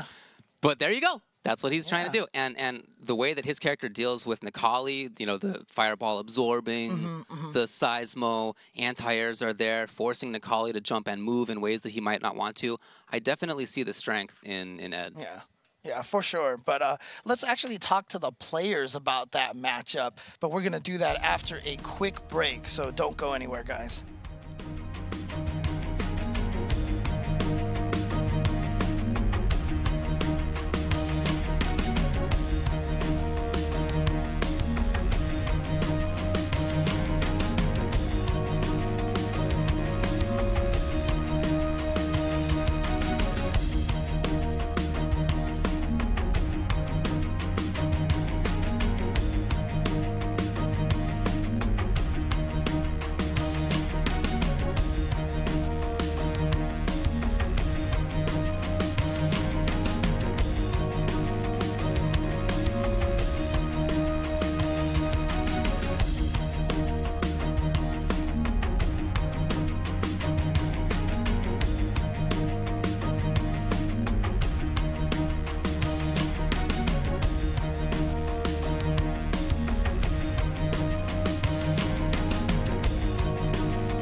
All right, let's talk with Sherry first. So that didn't go how you wanted it to, but that was your first time playing against a competent Ed. Yeah. That's actually any Ed. I have not played against any Ed yet. Yeah. So they're like, you know, the first couple games, I feel like the games that I won was just like off of Nikali stuff. Okay. Like it was just like, oh, meaty here, meaty there. And then but like in the neutral, it took me a while to like figure out like that slash that he does that goes full screen. So that punishes any of my whiff buttons. So I was like, okay, don't try to buffer anything because he was hitting me. The like charged fierce, he like comes at you? Yeah, the charged fierce, yeah. So I was like, okay, what's my way around this? Because I know he's negative, but I didn't know how negative. So sometimes, -2. Yeah. So I was doing medium kick, which doesn't work. So I started doing jab after that. Yeah. But at times I was like, okay, when I have a read on it, like I should do jump back because I started catching him with the jump back medium kick. Yeah. Then there was the whole fake fireball situation. I didn't know he could fake it. So, you know, when I saw his hand turn purple, I was like, oh, I'm going to jump. I got anti-air so many times. Hey, you got to try it out. Yeah. No, I really liked how you approached it at the start. You actually won the first game, and it was in part by just like seeing what he can do. Okay, he threw a fireball. Can I jump this? Because you got to test that. Yeah. Maybe he doesn't have an anti-air. Like if you don't know, then you don't know. Yeah. You got to try things out, and it's a long set. So I thought that was the right approach. I think he hit me with like 3 different anti-airs. I was like, geez, how many anti-airs do you have? Yeah, no, he had a lot of stuff. Other than a stretch in the middle where it was 4 in a row for him, it was back and forth constantly. You mentioned a couple of things that you feel like you learned. Was there anything else that you take away from playing the set? So I guess he has immediate off of every neutral tech because I tested it, which is why I got counter hit so many times on my wake up. He has that cool V skill setup, like, because when I looked at it from my perspective, it's just like, okay, he's charging something. I think I can hit him out of the charge, but you can't. Yeah. Because it caught me a lot of times when I would try to throw out the button. Yeah. So it didn't work. Sometimes I guess he mistimed it because there was like one time I did catch him with like a wake up blow forward. Outside of that, I think once I get to understand the character more, I might have more fun. Oh, sure. Because in the end, that's when I started slashing through the fireballs. Yeah, you picked that up. Yeah. Yeah. So, and then, you know, me having super, I always like supering stuff. So it was fun the first like game where I supered his, I don't know what it was. I just saw purple coming at me and I just supered. Yeah. I thought that was good. The V-trigger activation, you like saw something, V-trigger, super. Yeah. Yeah, I thought that was really good. Well, didn't work out, but I thought that you did really well for having played, you know, for having no experience against Ed at all. Yeah, man. Nice work. Thanks. Well, I hope I can come back again and be more prepared next time. Yeah, no, look, I know that you did a lot of preparation for Alex. I mean, it's not like you were trying to walk in here without experience. You just didn't know that this was the character that was going to be coming. I didn't know that Ed was a thing, but I guess so. Yeah, for sure. All right, well, we're going to see you at EVO? Yeah, I'll be at EVO. Sweet. All right, cool. Let's head over to James and Windalfr. They're going to have a little bit of a conversation.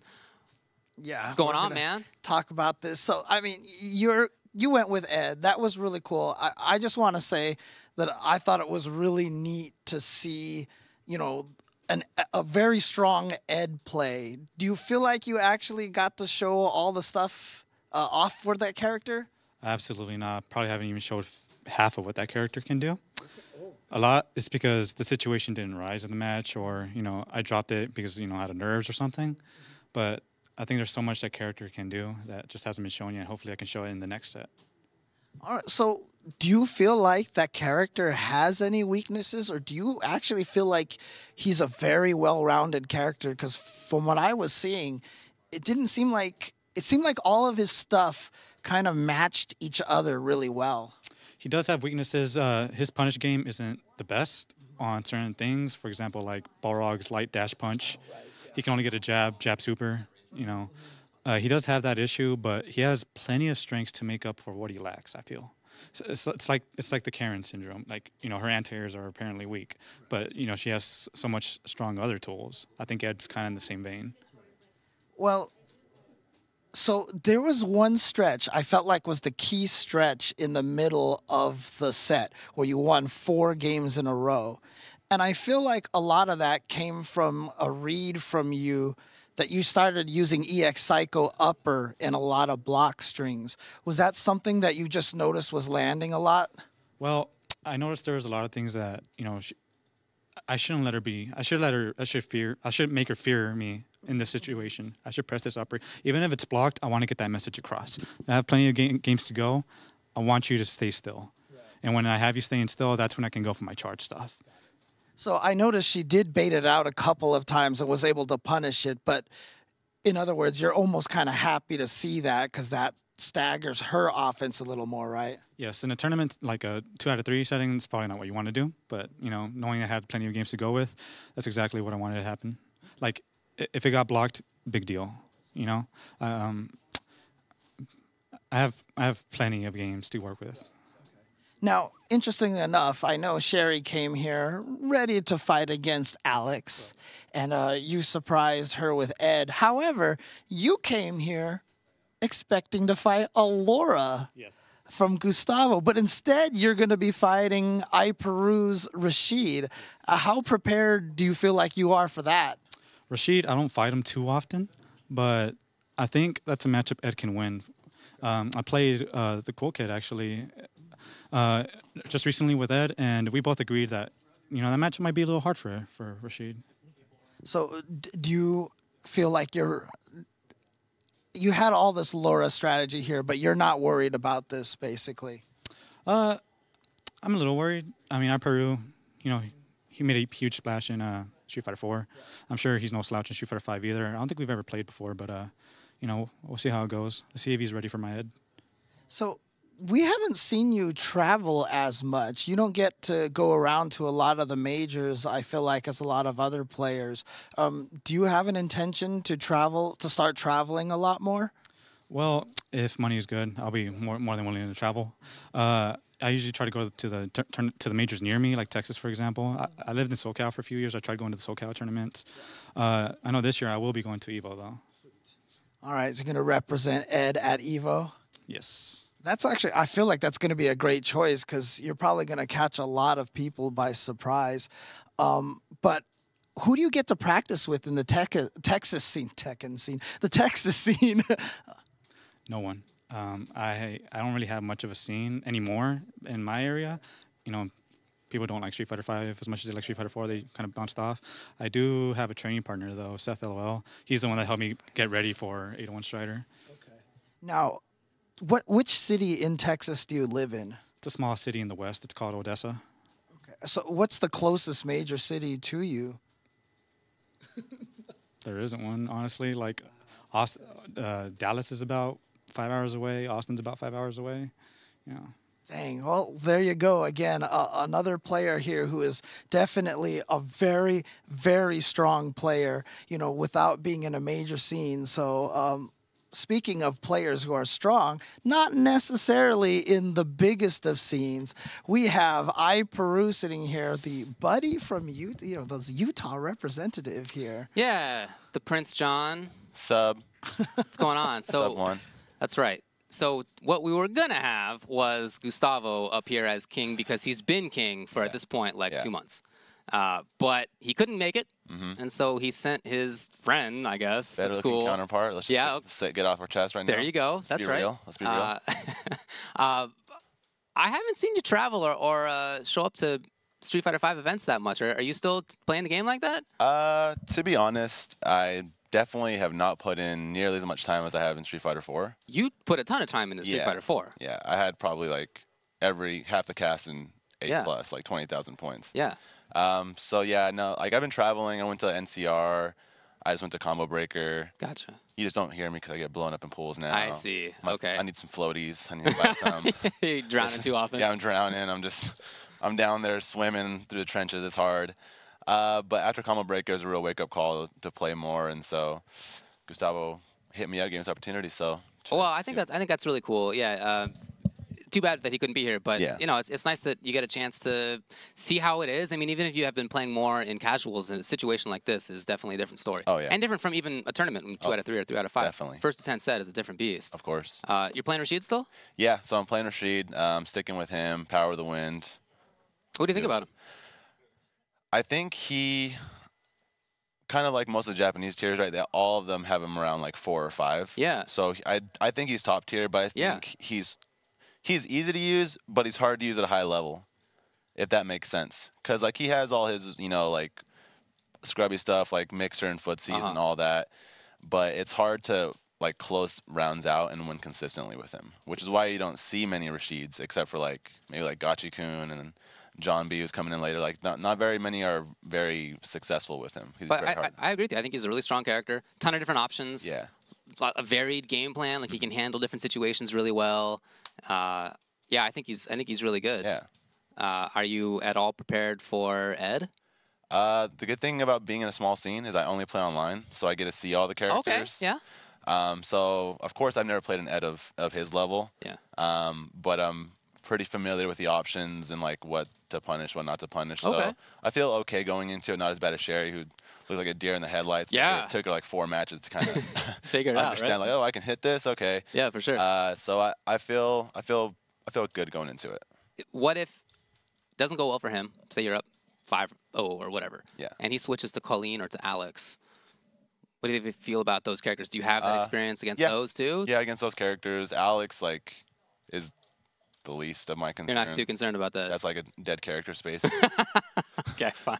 And Colleen, He got buffed a little bit. yeah, he did, but yeah, that character needs some work. Okay, all Character right. needs some work. All right. Colleen's a little more tricky because even though none of her stuff is real, she does have some solid things to like. She has a lot of stuff. Yeah, Yeah. yeah. So I mean, I feel pretty prepared either way, all around for all of his characters. All right, cool. What do you think the chances are that you take this? 50-50. Is that fair? Yeah, man. Humble fortune telling here. Look, 50-50. for a Fuerte player, that sounds like great odds. I know, right? That's all I ask. Yeah, for Not sure. 75-25, please. 50-50, Definitely. I'll take that. Definitely. All right, man. Well, wish you best of luck. Thank Hope it goes you. well. We're going to take a break. We'll be back with the players and the match in just a little bit.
Well, we have our King match lined up. King. Prince match. Yeah, maybe Prince match. Yeah. We'll see what happens with that. Of course, 801 Strider has been King for a long time, as we said before. He could not make it today, so instead he sent his lieutenant. See how he does. I wonder how mad he would be if, you know, he sends him over here and then he loses his king spot, you know? We've got it's interesting because we've got a lot of kings that technically haven't been defeated yet. Like Smug and Punk. That's and, right. You know. They couldn't have the time to come back. Yeah. I feel like they should just like do like this undefeated king round Super robin. king. Yeah, I think that would be sick. Emperor. Actually, I think that would be pretty sick. Well, Yeah. hey, if you at home think that would be a cool idea, let us know via the Twitter, which you can find at twitter.com/ESLSF. Not only that, but you can also find little clips of what goes on. Oh, yes. At King of the Hill. And, of course, subscribe to this channel, twitch.tv/ESL, for a lot of Street Fighter stuff, a lot of other fighting game stuff, too, though. Yep. Injustice happening. Yeah. Lots of cool stuff. Where I thought you were going with us, you can also follow us on twitch.tv/UltraChenTV. We do the Tuesday show every week where we talk about all sorts of stuff going on in the scene. And right now is like the ultimate time to talk about fighting games, because I feel like every day there's like some crazy new fighting game. So much to talk about. Yeah. Every game is coming out. All these new games coming out. Games that we didn't know were coming out are coming out. You know, it's crazy. Everything is out. It seems like every system has games. Like everything is there. CEO just happened. We'll talk about the wild results there. Very intriguing stuff. That'll all be tonight at 8 p.m. Pacific time. That's right. But it looks like the players are lining up and about ready to go. It's going to be iPeru from Utah as King, pretender to the throne, but King. And his opponent will be Windalfr, who we just saw defeat Sherryjenix. Yeah, it's funny. I was talking to Windalfr after I finished interviewing. It's always funny because sometimes you get, like, I'll ask like little questions and then I get these answers. I'm like, dang it, I wish I got that on camera. Oh, you know? Yeah, sure. And like I was talking to him about it. So he said he trains with Seth LOL, and I just basically asked him, you know, so do you just mostly play online? Is that where you get most of your practice from? And he actually said, not really. He just spends a lot of time in training mode. Well, you know what? That's something that we heard from last week's, and I guess reigning King of the Hill, 801 Strider, who said that he spends a lot of time in training mode as well, just researching situations. Like it's not a combo training game. It's a look for situations. What do I do about this? What do I do about that? And I think that's very valuable. So I'm happy to hear that he does it as well. Yeah, he said he's probably put in a few thousand hours, you know, of training mode. I wouldn't be surprised. He seems like that kind of player. So we got iPeru coming in with the Rashid. It's what we expect. He's been playing the character since it came out, and people thought he was weak back when SF5 Season 1 began. By the end of that Season 1, he seemed good, and now, of course, he, as iPeru said, probably top tier. Yeah, and of course the funny part now is we have two characters here who can't reversal each other. They're just going to be rolling around on the screen. But we already saw a beautiful jump heavy punch from iPeru. iPeru has said that button, he said that's what's going to be one of his strategies, just jump fierce a lot. And it's a good button. They both have this pressure, but yeah, as you said, they both have V reversals that, while they don't attack, they escape really well. And so they both get back to mid-screen, back to mid-range, and set things up by themselves. Actually, interesting. They both have similar kind of V-trigger pressure, now that I think about it, right? It's true. Doesn't quite have it. Oh, he wanted the anti-air, but Jump Fierce has one of those hitboxes that just hits so far down. Yeah, me and Renzo were calling it the new Sakura jump heavy punch. It's one of those. It's very good. Okay, so puts the kibosh on that. Good to hear from iPeru that he has some experience in the matchup as well. It's a rare character. But okay. Stun, yeah, it's enough. Nice that it wasn't too many hits into the stun, so the follow-up also did a decent amount of damage. I'll say. Okay, spends it. I thought he might have saved it. Looking for the escape, but hey, it worked anyway. Wow. Yeah. Oh, there's some meaties right there. You got the meaty towards the meaty Psycho Shock startup. Okay, blocks it. Oh no, nothing else. Super is ready, and he interrupts it with the short. I really like that. It's a pretty safe option. Yeah, okay. Good timing on the pressure. Good placement on the pressure. I said to iPeru, and he agreed, that the character has so many options, and part of that is at mid-range. He has good footsie buttons. He has run into pressure. He has the ability to back off.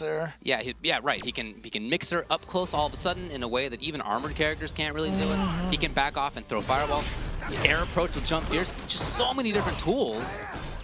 Yeah, it's interesting because the last match we saw, you know, with Nakali, that's like the range that he kind of suffers at, that like little mid-range. Right. But that's the range that Rashid definitely shines at. Yeah.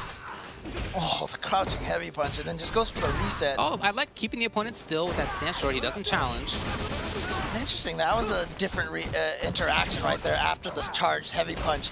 No one did anything, and in fact, Windalfr just walked backwards. Oh, yeah. Oh no! Yeah, I love the escape. Now that just kind of neutralizes that whole 2 bars of V-trigger gone. So that's one thing that iPeru is going to have to be aware of, that, you know, if he gets him in that pressure situation block, going for a V-trigger is not the right idea.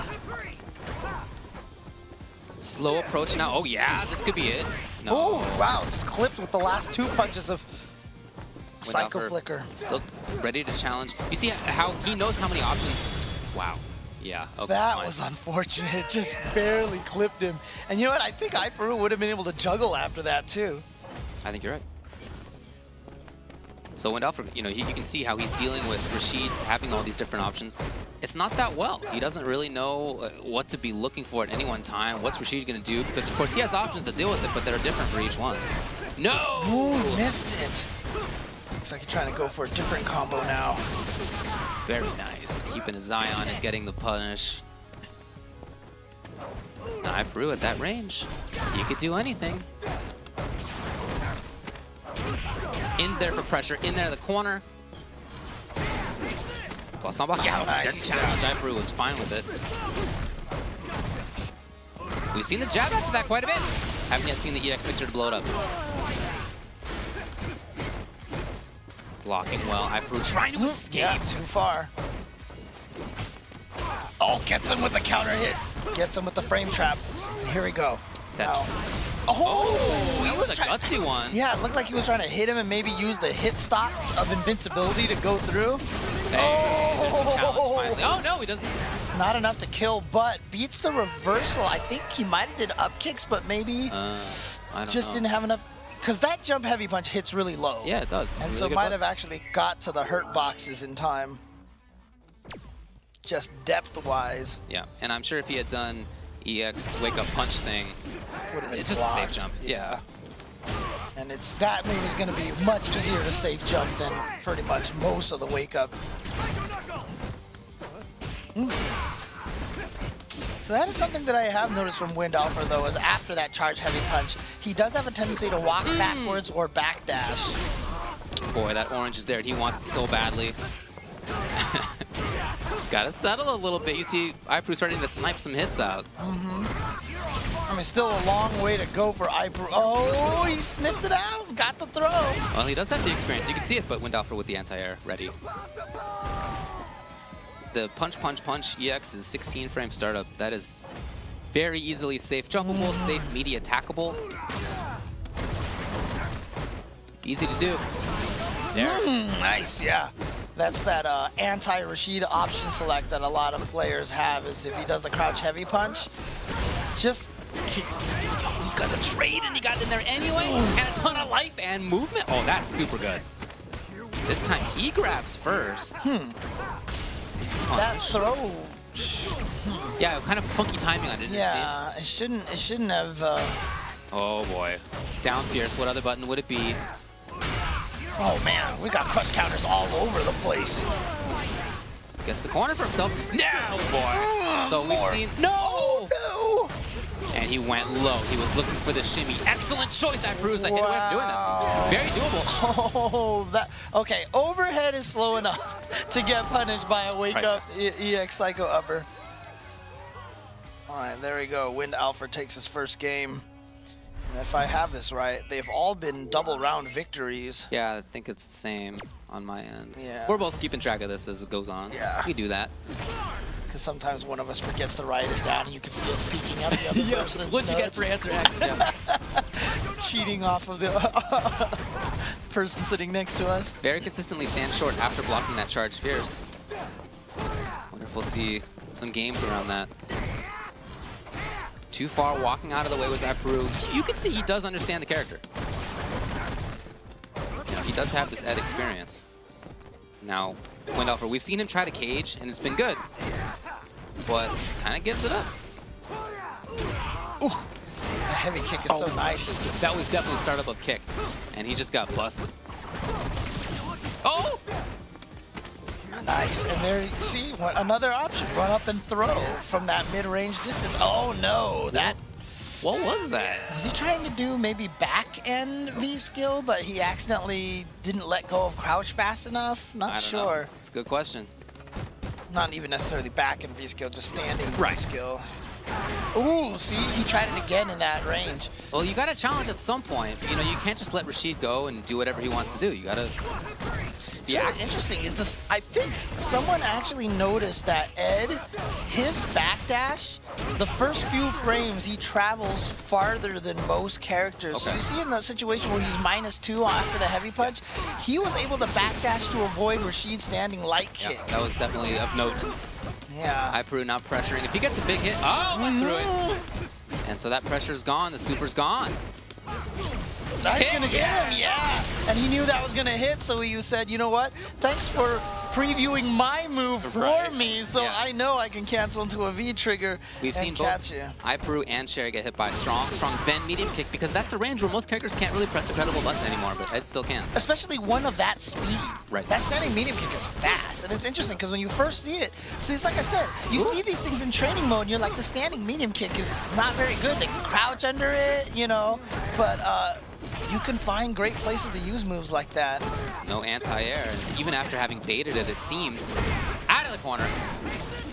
Oh, got him with the counter hit that time. That's something he really wasn't able to establish against Sherry, but the fact that iPeru has challenged it means that he could establish.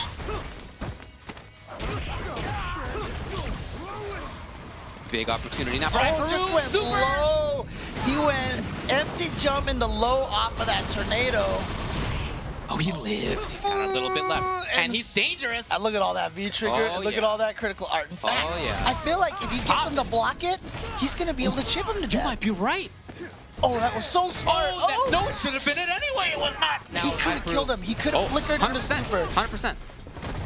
Yeah, right now. Ooh. Yeah, 100% he could have. iPeru, he gives it up. Oh, man. He gives it up. That was... Does he challenge? Yeah, well, there's no EX picture, so why not? Safe. This pressure, anything to do it on either side. There it is. That's the crouching floor. Yeah, absolutely. Windalfr could have taken that round. He had a punish opportunity on the dive kick. He knew it. He just didn't get what he wanted, and you can see the exasperation on his face. 3-1 now for his opponent. Oh, tense moments. Yeah, tense moments. Yeah. Oh. And that was the big one. Imagine 2-2 or 3-1, huge swing. That's always that game number 3 is always a big swing game. Oh yeah. Okay, that's a good range for him. He's been looking for something like that. Some gray. Is that stand light kick anti-air? Still pretty good. Yep, it was nerfed in the most recent patch, but it still works. Someone noted What a timing. that the most jump attacks have a hurt box extend downwards before the hitbox does. Right. And that's why those anti-air buttons work so well. Yo, his beats. Rashid's, that's good to know. Oh yeah, it's got to, and there's probably still like 2 hits afterwards too. If I'm not, oh yeah. Because it's interesting the way that V trigger from Ed works. It's 5 hits, and the 4th one is a launch. And there are certain ranges where you can get it to launch and the 5th hit misses, and so you can get these like nice juggle combos out of it. Javits was doing some tech with that, of course. Big chance. No, not there in time. iPeru, meanwhile, spacing the mixer really well. Oh, a little bit too far. Yep. But I like the challenge, nevertheless. And you see Windalfr still trying to look for a timing. Okay, Nice. the jump. He really hadn't brought that out very often. Yeah, well, you said looking for the timing, and that was the perfect timing right there. And then, yeah, after that V-skill, you get kind of that throw setup. Oh, what? I guess it just wasn't timed for when he was Yeah. on the ground. That was funky, though. But it's Oh, a the big crumple. chance. Super! No, Just built he it. wants to save it. Oh, that could be risky. Or maybe he just wasn't ready for Yeah, it to could be be built. too. Yeah. I don't know, man. In any case, he takes the round. But they both have super now, both very dangerous. Windalfr trying to bait some movement. It comes, but he's not ready.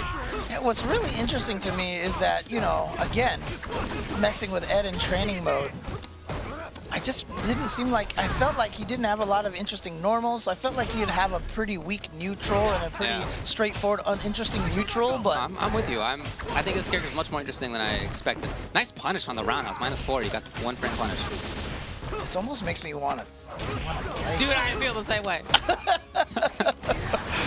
walking back and forth. iPeru, I like the pressure range, but kind of blow up. Here it comes. Oh, It's still there, though. It's still coming. It's coming. It's got It's still coming. got one hit left. Oh No, yeah. that's it. It's still there. Oh my god. Just when you thought it was safe to play Oh my neutral. God. Okay, just trying to chip him out as oh, what a block. Oh boy. Yeah, -6 overhead. Didn't get the right punish. He knew it. He went in for the down strong. It's not like he was caught unaware. Right. He just missed the timing. 4-1.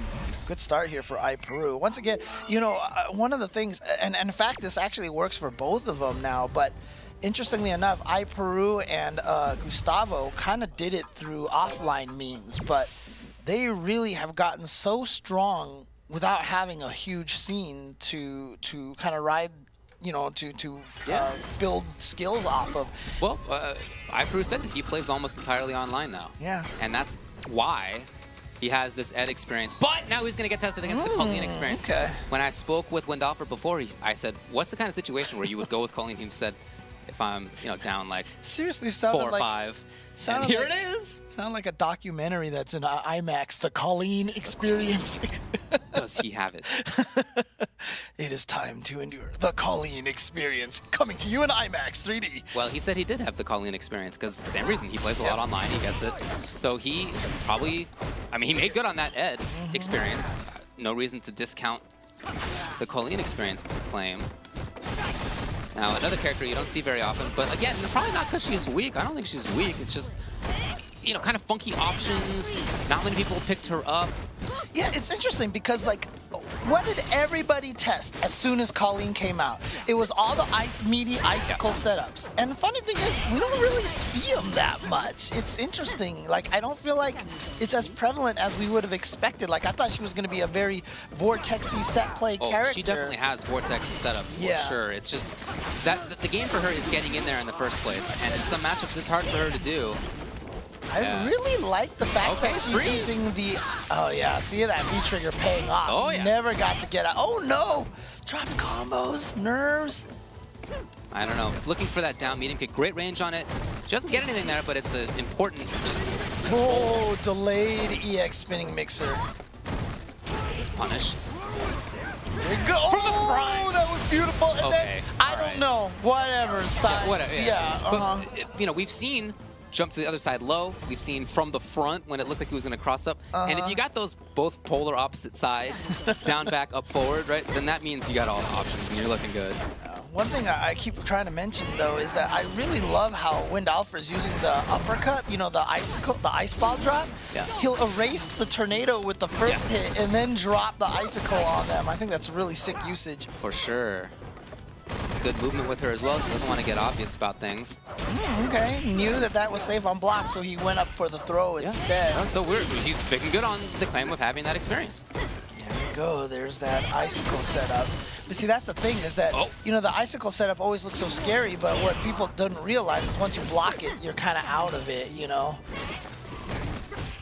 Oh, and Windalfr finally wanted got the butt. unfrozen, too. That was key. That's true. He was so close to being frozen. Look at this pressure timing. Hit. Yes. Oh, yeah. and the And you see, tornado didn't even come out! you see, he knew it. And not only did he know it was going to hit, but he knew it would counter hit, so he went in for the fierce. Yeah. Sick. It was just unfortunate because I thought the tornado was going to come out and they would at least trade, Oh, but I no. love the understanding from Windalfr. That's exactly the kind of thing I would expect out of him, understanding where that kind of stuff's going to come up, you know, that weird situational thing. And that's the important part to take out of online play. Yes. I know Windalfr says he hasn't really had a chance to play that much, but you just run into every situation, and so you just kind of know what to expect. Nothing catches you by surprise anymore. And if you then go into training mode to you know, look into situations like that, then you'll have all the info, and he does. Is that, did he mean to do walk-up meaty Not sure. ice ball? I don't know. Call it ice ball because I think that's what Iceman's was called, the giant ice ball that he dropped on you. Yeah, ice ball sounds fine to me. Whatever. Oh no, could have canceled into V-trigger, but didn't do it. And actually, that might have been huge because she had super and everything. Now, very different situation. He didn't choose to spend any extra meter for the EX dive after the EX. Oh, no, that's going to take it right there, That should yeah. do it. Now, look, Windalfr loses that game, but like I said, had a huge chance on that crouching medium kick if he had canceled it into trigger, into super, something like that. Could have been very different. So Although he lost, I wouldn't be too discouraged about how that went. Well, iPeru right now doing a great job here representing Utah for Gustavo I'll say. with a 5-1 lead right now.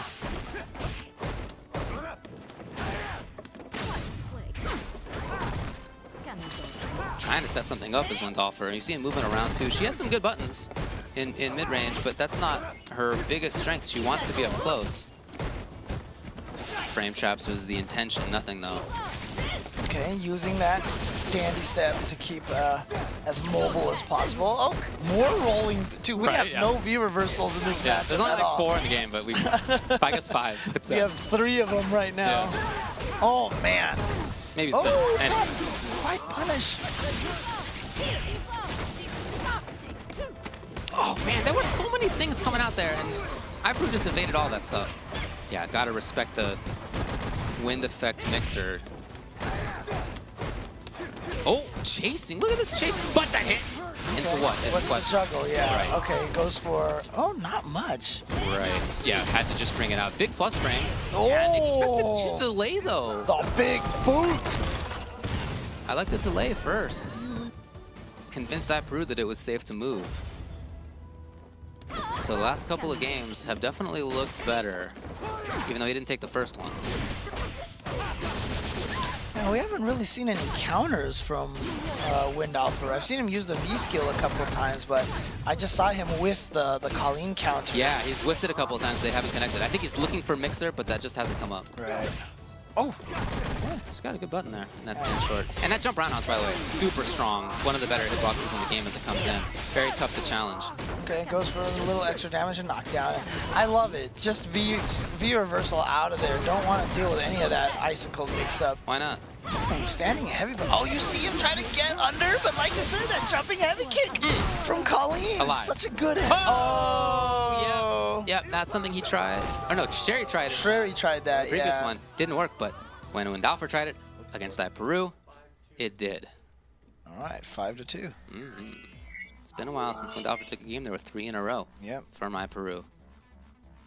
But as we said, the first game where he picked Colleen could easily have gone the other way. So this is definitely doing better for him than the Ed was. Oh. Yeah, not too much. Yeah, she doesn't get anything off of that. Yeah. Pressure opportunity now for iPeru. He's got the corner. Yep, in there. You gotta hold that stuff. Okay. Just kind of a pushback, you know, get yourself out of the corner, which is what makes it. Oh, nice! Keeping the opponent still, and I love he's reading some of those backdashes, some of those back techs. Still Look at this. nice. Oh, finally gets out. And that should be safe on stun. It is. Other corner just like that. Matt, weren't we just out of here? Oh, what did she try? What did he throw her out of? Might have been like EX standing step or something. I don't know. Well, whatever it was, it worked out for iPeru, so here he goes. EX counter maybe? Oh, yeah, that might have been it.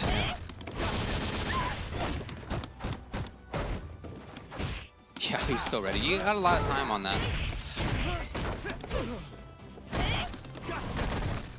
Now you see Windalfr trying to backdash to ranges where he can better deal with Mixer, but unfortunately for him, that just puts him in the corner. Escape. God, the mobility of this character. Huge part of why I think he's so strong. It's just his ability to move around, get in there when he wants to, and be away when he wants to. All right. Gets the sweep combo. Oh, here he goes. Gonna get juggled. Yeah. Yeah, a couple more. The delay, the... What? He really? Get mad. Oh, hold on now, counter. What's the setup? Escape. Pressure. Oh, boy, and iPeru's out of there. Yeah. Save times. But if he gets hit again by something credible into super, that's going to be the round anyway. Yeah, so at this point in time, Colleen's life is pretty much negligible, and so is the life lead from iPeru. Right, yeah. Oh, oh boy, that could have been a whiff opportunity. Didn't take it. That stare down! Yeah. Windalfr gets it. He wants something big. He wanted that throw bait. Oh, now the stare down. He gets it. After all that time, finally a stand light kick is going to do it for him. What a confirm from Windalfr, so he's going to stay alive when it could have been 6-2, just like that. That crouching medium kick, I believe, is plus on block. Looking it up now, he has +1. So that means she gets to move first. She did, and he knew it. With the stand heavy kick into low button, that was the month 1 through 3 Ryu strategy. A lot of stun output. No! Oh, no. Yeah, it's hard to combo into back heavy kick with her because it is a slow startup. Windalfr just mistimed it. It's not like super hard, obviously, but like. Okay, big chance now for iPeru. Wants to save all the options for himself, but corner's fine. Oh, just gets out there. Tried to get to the other side to drop the double jump icicle onto him. Yeah. But very important for iPeru to maintain corner. He wanted to, maybe a little bit too far ahead of himself. Oh! Nice! I didn't think that throw was going to kill him. Me neither. Thought it was going to take a little bit more, but there you go. Continues to do well with Colleen. Yes, 5-3 now, if I'm not mistaken. You are correct. Now it's up to iPeru to make these adaptations, because you know his experience is there. You can see he knows what the character Colleen does. But just because you know what she does doesn't mean that you're making all the right choices all the time. Each player plays her differently. I love using the crush counter hit stun off of the stand heavy punch to set up for the icicle instead of dashing up and going, I can't combo. Well, gets him the jumping attack. He doesn't get much more. Looking for counter in footsies. Windalfr's done a pretty good job of not allowing Rashid to approach where he wants to, but hey, iPeru gets in anyway. There's the EX counter. Nice.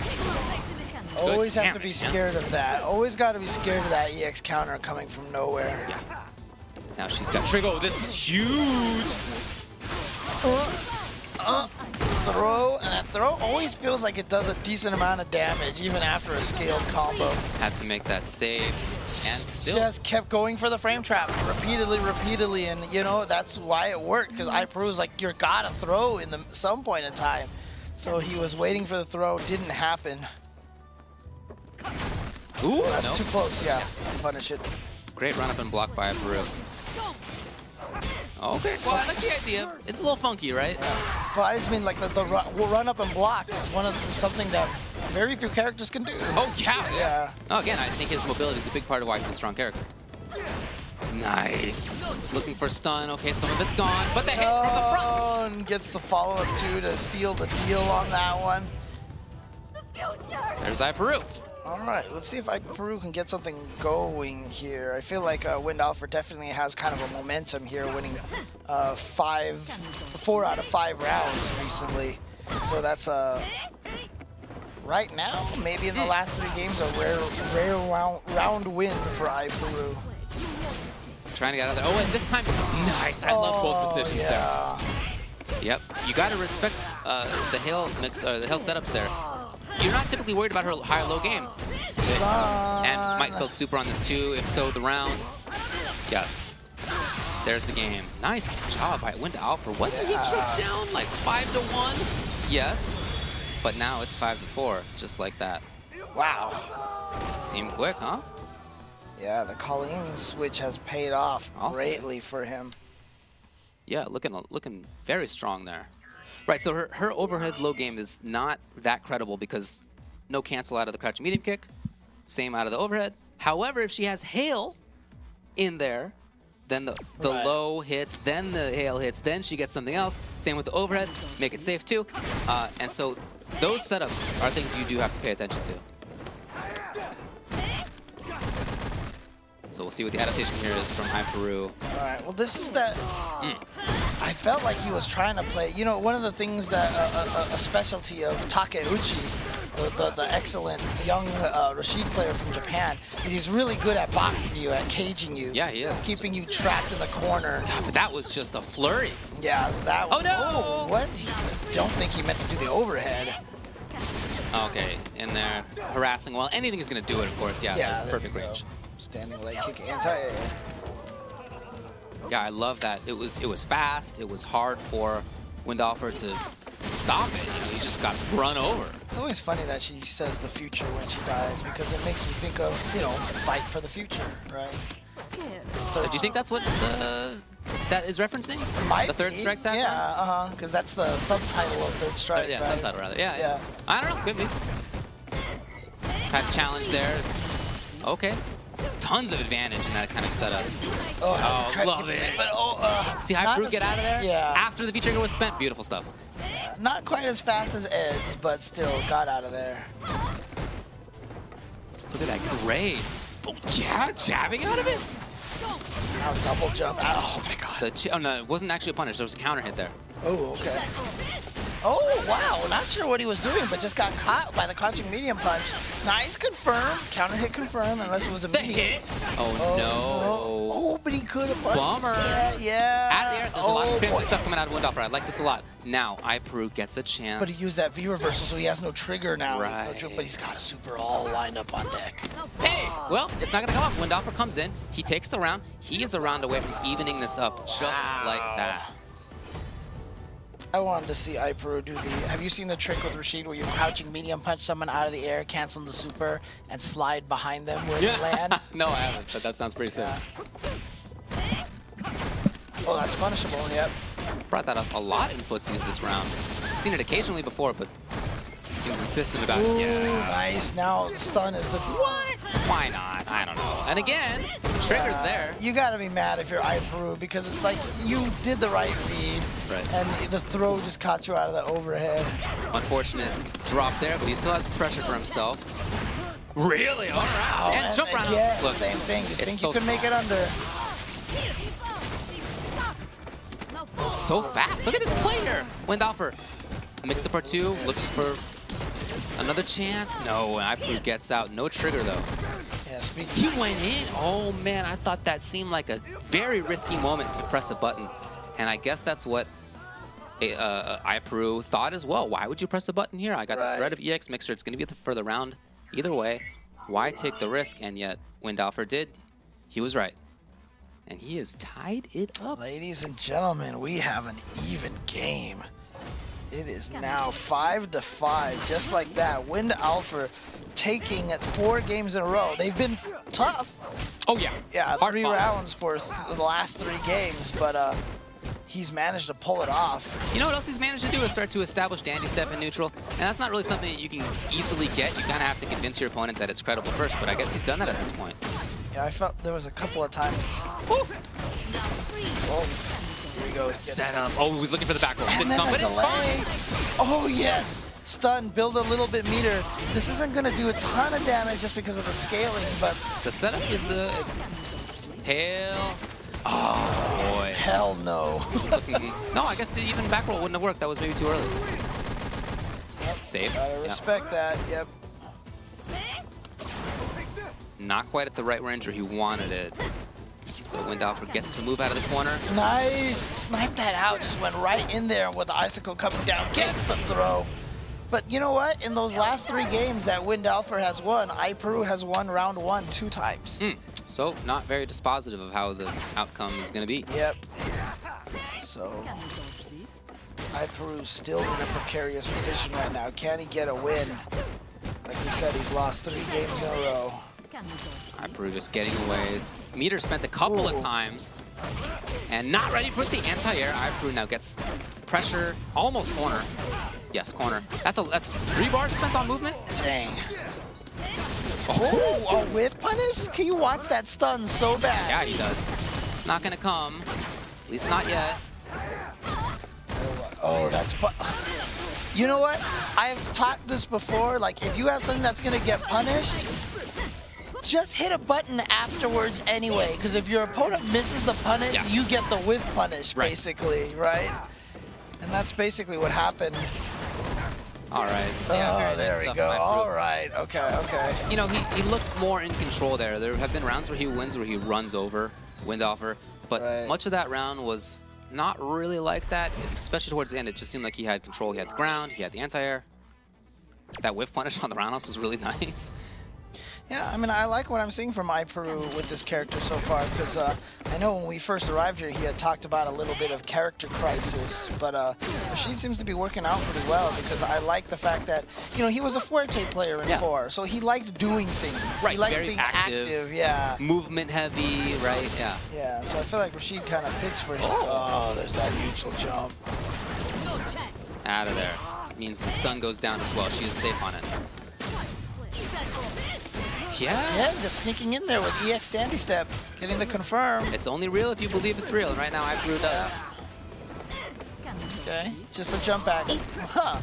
What was he trying there? I think just jump away. But jump roundhouse, yeah. iPeru reels back in his chair like, wow, that beat my stand short. Oh, and then spends the extra meter for the damage. I thought he was going to try to do some stun combo, but he said, you know what, I know this will kill. And he was right. Gone just like that. Dang, stand strong. Yeah, jump early roundhouse. It just hits so far below her. You can see the ground control into the pressure. I don't know what that was about. Or that. Couple of errors here from Windalfr, but he recovers at least for now. Oh, gets him with the over and meaty enough. Okay. Okay. I like it. I like it. Yeah, you can count on somebody like him to have those setups. Yeah, that's the thing, right? I mean, look, there's going to be different kinds of players, right? But interestingly enough, tech monsters, I think, if they don't have a scene around them, they can get good by just training mode like that and just finding those setups. Big part of it, yeah. Test things online, see what you need to improve on, and he said he does all that stuff. And you can see it. Real challenge in that neutral to see whose movement can prevail. For now, Windalfr gets a chance for the pressure. Well, not for long. You see they're both just trying to be active about it. She's neutral jumping, trying to get over mixers. He's trying to get in with the mixers or control with fireballs. Okay, anti-air crouching medium traded again with that jumping heavy kick to Colleen. It's a good one. It's a good button. I'd like to see more good jumping backs. I love that. What a timing, what an interruption. Not invincible at all, he just had the right moment. Oh, double throw? The second one is gonna cause him to take a ton of damage and then just a dash up throw. You know, Windalfr's 1 round away now from being in the lead, 7-6 if he wins this round. I mean, technically he is in the lead now. When Rashid versus Colleen matchup? Well, just in terms of scoring, right? Yeah, he's 6 games in 1 round. So yeah, this is the first time he's had the lead. Oh, that actually caught the EX Dandy Step in. Yeah. I like the idea of escaping with EX, but very nice chase by iPeru. Ow, that's gonna be big damage. Well, not big damage. You know, it's Rashid, but what matters is that he gets the corner and he gets control. Oh, that's gotta be a stun now. Yeah, it is. But the damage reduction here on this is gonna hurt a little bit. And you know, a lot of people don't, when they let the opponent get up after freeze, I don't know if a lot of people know, but you do lose a little health while you're frozen as you stand up. So sometimes you want to try to hit them as late as possible out of their frozen state. Nice. Okay, well, back to tie. Yeah, as you get up after you're frozen, you lose like tiny bits of health, almost like a Fang poison.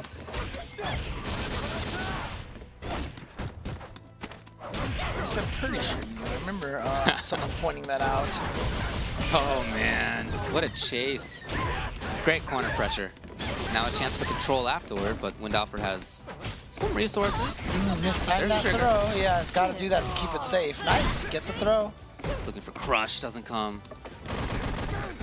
And challenging, you know, I'm impressed, I guess, by Windalfr's timings for challenge again. Because that's the timing when many people would bring out EX Mixer. Nice confirm off of the crouch medium kick. Safe stuff, but no more super as a result. Still trigger. Yeah, back to a safe spot. Trigger's ready. I love Windalfr. Oh, I thought he was going to hold off. I thought he was going to do it right there. Okay, so iPeru now re-securing his lead. Okay. 7-6. Not so fast.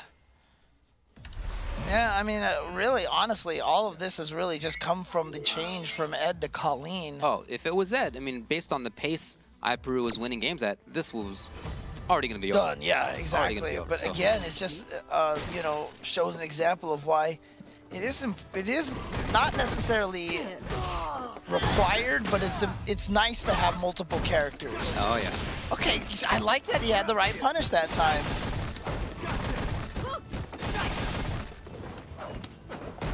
Trying to get away. Oh, well, all right. Only into Fireball. Chance for pressure. Okay. Very interesting game of movement and who gets their pressure going, and they can both escape from each other with the view reversal.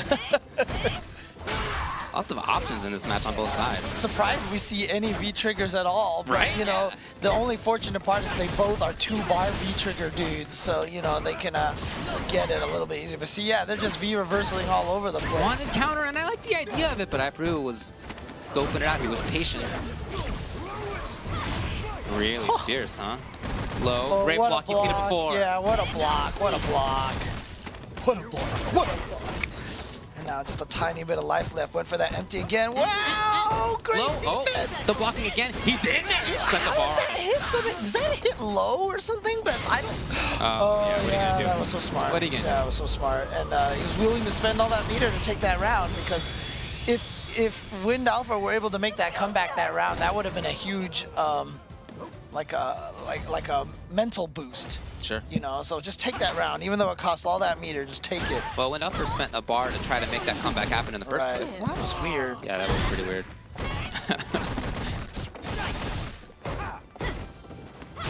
Ooh, Yeah, trade. there it is. Jump Brown's doing work.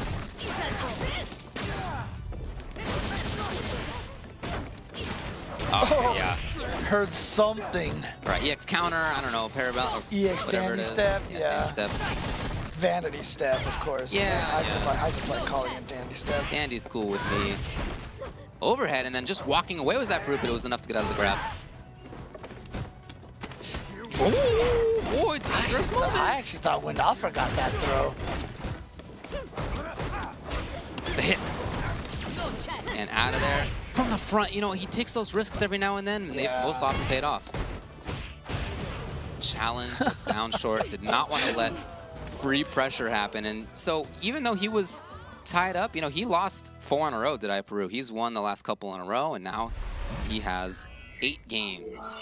Yeah, it's interesting because like every one of these first 10 sets, it always feels like okay, he's got a lead. He's got. As soon as they get to 8, Yeah. like that's when you know the music speeds up. You know? Yeah. Dun, dun, dun, dun, dun, dun, dun. Yeah, exactly. All right, now, will he make the change to Alex is my question. He's tried Ed, and that did not go well. He went Colleen, and overall, he won that. He lost 3 times, and he won 5 times. But he's considering going to Alex now. Rashid for, of course, iPeru. iPeru was very confident about Alex. Yeah. Did you hear him on the interview? He said Alex is the least of his concerns. not worried about the character. But here's the thing, right? Well, we'll see. After he switched to Colleen, he lost 1 game, and then he rattled off 4 in a row. Right. If that happens again, he wins. All right. Hey. If that We'll see if happens it again, does. he wins. That said, iPeru only needs 2, and he will retain King of the Hill for his clan.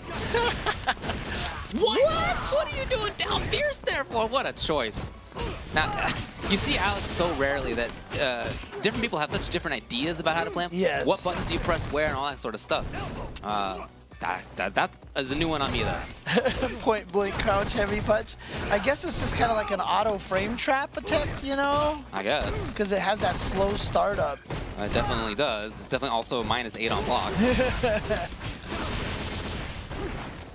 Oh, backdash. He's being very fishy. I like the movement with a character like Alex. Trying to block things. No. Still there. Blocked it! And that means he gets a giant punch. Oh, he has super. Oh, no. Will he hold it? He does! He can take the round. No, my God! What's going on? He had Windalfr, super. Yeah, I know. This twice he could have just went into super and took the round. Yes. Oh, no. He's lost super now. This is bad news for him. iPeru gets to run in. Uh-oh. Okay, that's crucial for him to kind of stave off. All right. EX headbutt. Yeah, that's for sure. It's a risk to take, but he was right. You throw it out every once in a while, and Hey. it'll catch people like that. And he knows he's got to start winning games quickly here. Nice confirm. I mean, look, he is a little bit better. This is 2.5 now, right? So he is definitely a little better. Buttons are faster. Right. Okay, but now iPeru going in. Oh, man. You're not looking That's from the wake-up invincible moves out of Alex, but when he's got super, yep, it's credible. That's what he was saving all of his meter for, I guess. Chase! and now he's looking to try to parry. Oh my god, dash up power bomb. It's not enough to kill. Oh, he tried to overhead it from far away. But down strong, which is a good button. Great button. Seals the deal. That was 2 rounds in a row, and he had to take some big risks to do it, but oh boy, it's he took 8-7. We've had some, you know, pretty close sets here on King of the Hill of late. We have, but I don't think we've seen it with somebody who plays 3 different characters within the set and retains that close match, right? Like 3 different characters, does that mean that you're getting busted? Like you're just trying different things. But no, each one of his characters has been pretty good. In fact, Ed was the worst. Yeah, and again, I just like when, you know, a player can do things like this because it really just sends so many different looks at him. They're the one who has to make the adjustment, but you still know all of his Rashid tricks, you know? Again! Oh, man. A lot of stun. Really no follow-up, but a lot of stun on that. You know, he's challenged that quite consistently. Dash up SPD. What'll be the... He did it. That's totally not real. So much damage. Ow. Totally not real. iPeru could have pressed the button. But, you know, that's a test. It is. You know, you got to test. Does your opponent know that they get to press the button after SPD dash up SPD again? Or just hope that you haven't done it enough that they're not even thinking about it as an option anymore. There you go. But more likely, he just wasn't ready for it yet. Oh, man, that's good stuff. Safe, though. Nice. Man. Oh, boy, iPeru escaped at the last second. More. Good damage. Yeah, trigger's ready now, and he's activating just like that. Yo! Super's on deck! Oh, is Alex gonna do it? He does! Alex takes the game 8-8, ties it up. iPeru said this character was the least of his concerns, but right now it's something he's got to be real concerned about. Hey, look, you said it, right? That Windalfr told you that he doesn't think Alex is that bad. Well, he's showing his stuff right now, and now look at that expression from iPeru, almost kind of like a, what's going on? You know, some of the things that make Alex a little bit on the weaker end are things that, you know, you got to know the character to understand. For example, he doesn't get free pressure after SPD, right? Like, there are things like, if you don't play against Alex often enough because the character is not that great, then you sort of get the things that make him not that great, if that makes sense. And because he has the reputation of being a, quote, bad, unquote, character, you don't see him online that often. Right. Right? So even though iPeru has all that online experience, obviously when Colleen dropped, you played 60% Colleen matches, and when Ed drops, you play like 70% Ed matches. So, but you don't see that many Alexes anymore.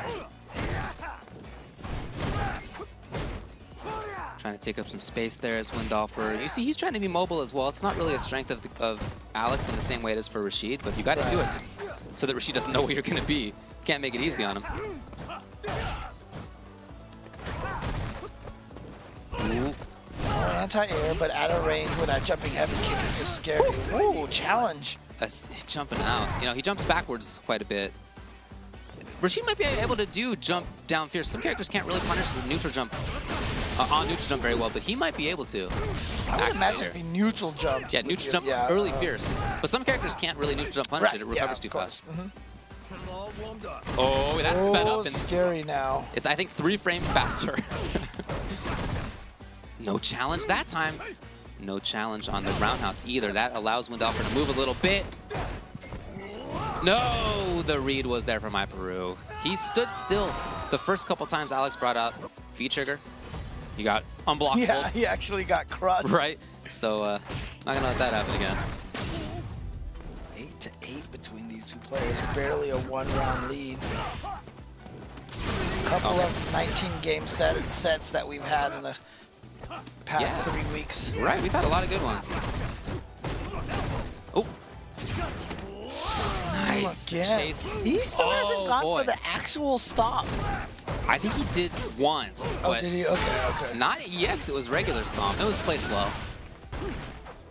Oh, boy, yeah. Rashid pressuring very well there. Here's Alex, though, getting out of there. Alpha counter and get himself out of that situation. Yeah. Not trying to chase him down. Still a light deficit. Would like to drain all that gray health that's chilling in there. One hit could basically double the damage of like a jab.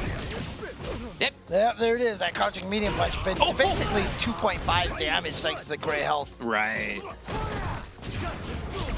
Nice reaction. I really like love that. it, yeah. It's a good choice. Some damage. He needs more, but I like the idea of it. Just activates. Ready. Oh, man. Oh! My God, that did so much damage. Well, yeah. You're like, it should. It does, right? Yeah. You shouldn't get hit by that, so it shouldn't do that much damage. It's this big yellow dude flying through the sky at you.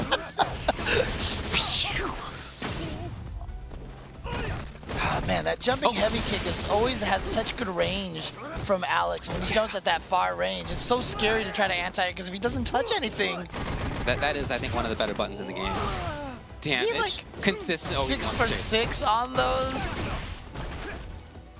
Oop, no whiff punish. iPeru wasn't ready there. There are these things that Windalfr gives that iPeru could take advantage of it, but I just don't see the readiness in iPeru to deal with Alex. Like you said, you don't see him very often. It's understandable. Oh, man, tried to get whatever you want. He tried to get out of the corner, but iPeru just kind of walked backwards. No way. Oh my God, do it! Oh, so beautiful. That was so smart from iPeru. He said, you know what, you're going to parry again, so I'm going to walk up and throw you. Love it. Oh boy, Windalfr's looking for the big stuff. I mean, look, Alex can take off all your life. Oh my God. Very fast. Very, very fast. Can he escape? Look at all those forward pierces. How many? I don't know, but I'm surprised. Like, I don't see this gigantic. Oh, boy, one reset. Yeah, the block. Extremely important. The chase down. Oh, boy, okay, and yeah, Super's there as well. No! He missed it. Oh, okay, there you go. There you go. I think Windalfr thought he was dead, so he was just like, oh. And then when he wasn't dead, he was like, oh, shoot, I'd better. And then by that point, it was too late. So 1 game away now for Renzo. Mm-hmm. Wow. All right, well. Very close down to the wire. 3 different characters, and yet very close. That's just so cool when you're so talented with so many different characters. Yeah. As you said, it can be very valuable. All right. Puts an end to that. Lots of gray on both sides. Not anymore. Not anymore. Man, you can feel how tense this is. Even the game is trying to keep it quiet. No background music anymore. It's just gone. That's right. Yeah, the game knows the big moment here. Pressuring in the corner. Oh! He wanted the armor. And now it's a chance for Windalfr. He's going to have another mix-up after this. And depending on what he gets, it's going to be death or close. No. Yeah, just... Oh! Oh, he should have just kept holding it. Maybe he thought that was the regular mixer he was expecting. Oh! Too far. The down strong mashed. Yeah, the mashed down strong for sure. Yeah, there is definitely a smile on his face right now. Got away with something there. That means that he's at match point. Windalfr with a very strong fast opening, and I love iPeru shutting it down just like that with the X Mixer. Love this cage. This is a great spot. Okay, that means he still has pressure because it's in the corner. Oh, look at that. The stun. Oh, he went for another one. Yeah. He was trying to get the stun, but now iPeru's saving himself. Right. Hit him out of the air with the mixer. Oh my God. But you know what? He obviously to get that stun, you would have taken a ton of damage. So iPeru just not sitting on a lot of health right now. Look at this. It's like Alex is the one with the strong corner control all of a sudden. That's been Rashid's game, but moving around with elbow. Both of them chopping at each other. Windalfr knows he only needs a tiny bit. Even that is not... what a reaction to jump light kick like that in the middle of... Oh, dash him, grab. We have the final round coming up. Windalfr, Alex versus iPeru, Rashid. Both of them had strong rounds in the beginning of this game, too. Go either way. The start here is very important. Windalfr's got to take this one to take it to the final game. Oh, yeah. And now EX spinning mixer, anti-air. He still challenges there. Oh, okay, gets away. Finally escapes that. I really like how Windalfr has made the post-mixer almost a mix-up in his favor. Jab or command grab sometimes. It's really nice stuff. Oh boy, that's a big crush. Yes, he wanted the reset. And again, he wanted the reset. Well, oh boy. That might be bad news for him. Now he's got to face Rashid fully stocked, corner control. Oh, catches some of that crouching main edge. Okay. Okay, where's it going? Super's there, he saves it. Nice. Nice throw tech out. And there's the stomp. Finally. And guess what? Again, last game here between these two competitors. It's 9-9. Oh, man. Yeah, it's time for iPeru to take a little bit of time here. I like that he's doing this. Just settle it down a little bit. That was a tense one. Okay, the game is back in gear. Get that background music back in, a little joviality. Some levity, you know, in those moments of tense action. Cross counter, not going to get anything off of that. Ooh. Nice, he's going to confirm, and so he's going to get some big damage after that. Will he go for reset? Yes! Yes! Oh my god, almost stunned. Trying to catch him out of the air. Oh, he did catch him out of the air with the V. Oh, this is a ton. skill. This is a lot right here. That actually might be it. It is! Windalfr's at match point now. Oh boy. So after this whole time here where he was down as much as 5-1, right. He's one round away from doing this, and he's been doing it by switching between all these different characters and just throwing these different looks at iPeru. And each one of them is an unusual look. Who plays Ed and Colleen and Alex? I mean, look at that stun now. If he had that hit. Oh, no, he lives. Oh my god. Oh, that's it. Windalfr walks up for it. Is he going to do it? It's got to be an easy one. Easy indeed. Windalfr takes it 10-9. He was down 5-1. The crazy comeback from Colleen. And then when Colleen wasn't doing the work anymore, it was to Alex. And that means Windalfr sends the Utahns home. The reign is over for King Gustavo, who over in the Holy Land during his crusade, Richard the Lionheart, unfortunately somebody came to the helm back in England, and they were not able to stop Robin Hood. Oodalally, golly, what a day. Man, it sure was. Look, both times he switched characters, he rattled off 4 out of 5 games. You know, you even said when he switched to Alex, if that kind of thing happens again, then he's going to take it, sure enough. And it happened, exactly. Enough. So when he switched to Colleen, iPeru got the first game, but then Windalfr won 4 in a row. Yeah. Then when he switched to Alex, he won 2. iPeru finally got 1, but then he won another 2. So there you go. This character change, you can just see from the numbers, it was very crucial. Those character changes had a lot to do with it. It just took iPeru a couple of games to adjust to the character change. Right. And they paid off for Windalfr great in this 1st to 10 set. Yeah, and he said that he likes playing a 1st to 10. He likes to think about what is going wrong as it's happening.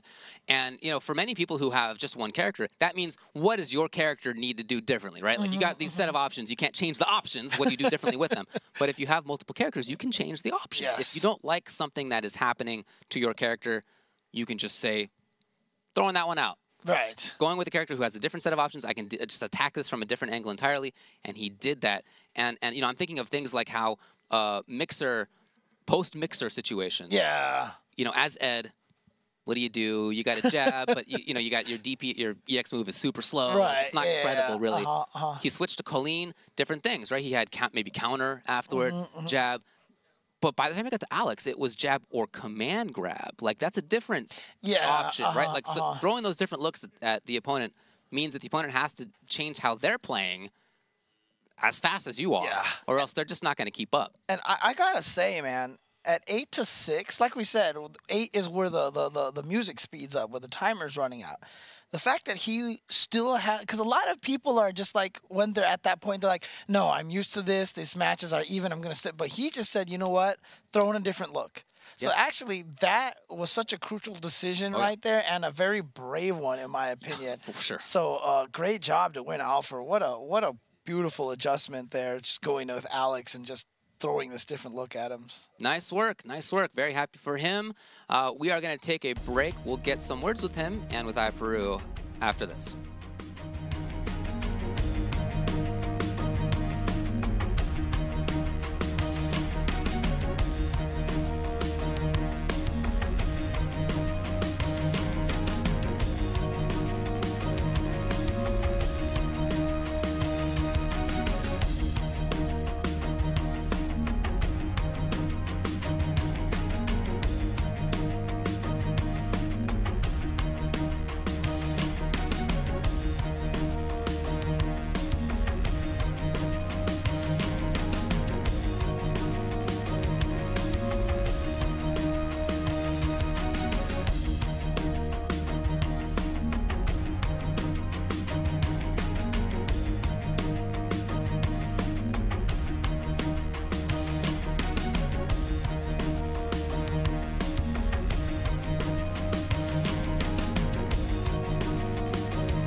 Well, well, well, we have a new champion. Windalfr, King of the Hill. Congratulations to you. Thank you. Man, that was a wild set. Super close. Yes. Different characters. Yes. How are you feeling? Are you Not pumped up still? Not very happy, honestly. Yeah? Okay. It wasn't a happy win. Okay. I was not. I'm not very excited about how I played today. Yeah. Do you identify like a lot of things that you could have changed, or? Oh yeah, it's just a lot of simple mistakes that shouldn't be happening, but like it's just nerves and the pressure and Rashid being all over the place. For sure. Yeah, definitely. You started out with the Ed, as you did against a previous match, Sherryjenix, and that didn't go that well. You were down, what, 5-1, I guess, by the time that you switched. Yes. Or no, maybe it was 4-1. I think it was 5. Or maybe it was 4. I think it was 4, yeah. and then you lost the first one as Colleen. What went wrong in those first 5 games?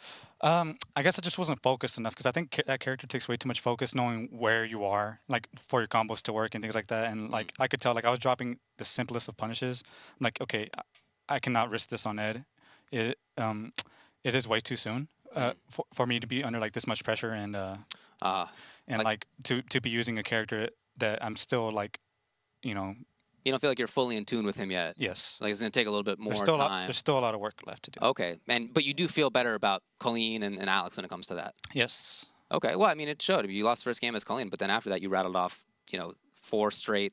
Then he won one, then, you won another one. So clearly that was a big change. But was it just that you are more comfortable or that you were maybe not as focused as you wanted to be with Ed? Was that the change, or was it Colleen that was, her options? Did that allow you to play differently? I think it's more of the comfort thing. Okay. Even under nerves, under pressure, Colleen and Alex, I played them for a while now, much longer than Ed. Sure. So, my body's way more comfortable with them. My muscle memory, everything should be fine. I still drop, really weird combos, but, it's things that I can fix. Okay. Yeah. And then after Colleen, I mean, Colleen did a lot of good work. Yes. Ultimately, you switched to Alex. What was the reason for that final switch? All or nothing, basically. Yeah.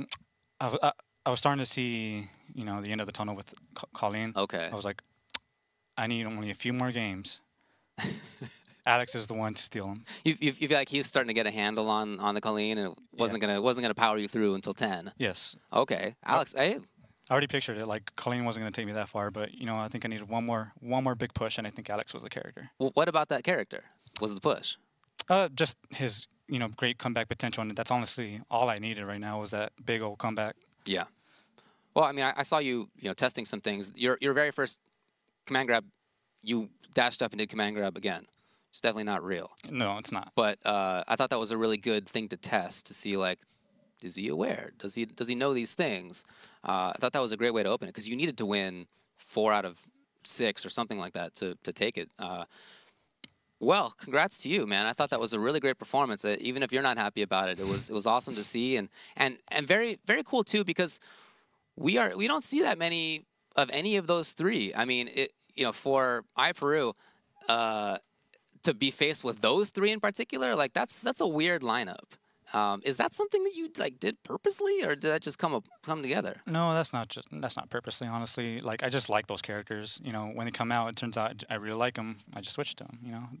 It's not on purpose. I don't do this to be like, okay, I know this guy's not gonna know the matchup. Okay. I'm not that way. I just really like the characters. Yeah. Well, hey, I thought you did really, really, really well with them. Congrats to you. You're now King of the Hill.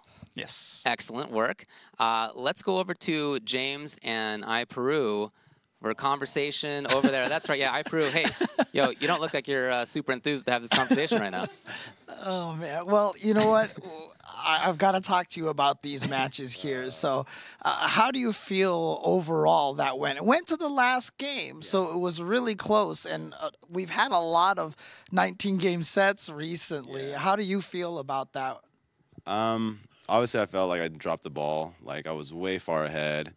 I knew he was just going to, switch characters and try to go nuts and try to, take games off me. I let him streak a little. I let him streak way too hard with Colleen. This should have never got that far. And then Alex, he just Street Fighter 5 and he turned his brain off and just went for it, and which is what he needed to do to win, because he wasn't going to play straight up and win. He had to do that, which is smart on his end. So it was a great set. So, I mean, both times he switched characters, I noticed that he basically won 4 out of 5 games. Do you feel like it just took you a while to adjust? Yeah, a little bit. Early on, the Colleen, there was that 7th match was really crucial, where I forgot just simple frame data, and he won the round, then streaked super hard. And then Alex, like, I was just, yeah, he just made all the right reads. He was rushed down. His mix-up was really good, and I froze up, basically. Happens. Now, I know we haven't seen you travel as much. You haven't been going to as many as tournaments. Does something like this kind of rekindle that spirit? Does it make you want to hit up more majors this year? It's definitely like both. Like, it makes you want to go play more, but it also makes me want to break my PS4 in half and never play this game again. So, yeah, a little bit of both. Like, I went to Combo Breaker and I got blown up there. So it definitely relights the fire. So I just have to kind of prioritize some things in my life if I want to get better and play more. But, yeah, definitely. It does make me want to play more. Yeah, I mean, that is the true heart of a champion. You know, that when you play something like this, you want to play more. But at the same time, you're upset, you know, because it was super close, but being upset about it definitely shows that you're very passionate about it. So that was good stuff to you. But thinking back at it now, what would you do differently to make the outcome more in your favor? I definitely wouldn't have respected him as much. Like, as we got later in the match, like, I was just thinking, like, oh, I hit him with this last time. It's not going to work. I'm going to do this. And then it would have worked again. So definitely would have respected him more, and probably would have, like, in certain matchups, of course, I would have reversaled a lot more. Like, I think I reversaled, like, I can count on one hand how many times I reversaled over the course of the match. So I really didn't use all of Rashid's tools to keep him off me and kind of make him think about mixing me up, which opens up, you know, low forward on wake up and, you know, just a bunch of different options that I didn't have access to because I didn't make him respect me on wake up. Well, you know, obviously Gustavo was the original king here, and he sent you out here to protect. But how do you feel about the Utah scene, about the two of you as being the strongest? Have you guys, like, tried to build up the scene over there more? Yeah, you know, we actually have a pretty solid scene. We host monthlies, usually get between 30 to 40 people, so nothing too crazy. Our scene has a couple of strong players. Like, I haven't even gotten top 3 the past 2 Rambats. Yeah, I've been losing early. So we have some talented players. Just a matter of, like, with this game, just putting the time in, and of course traveling, basically.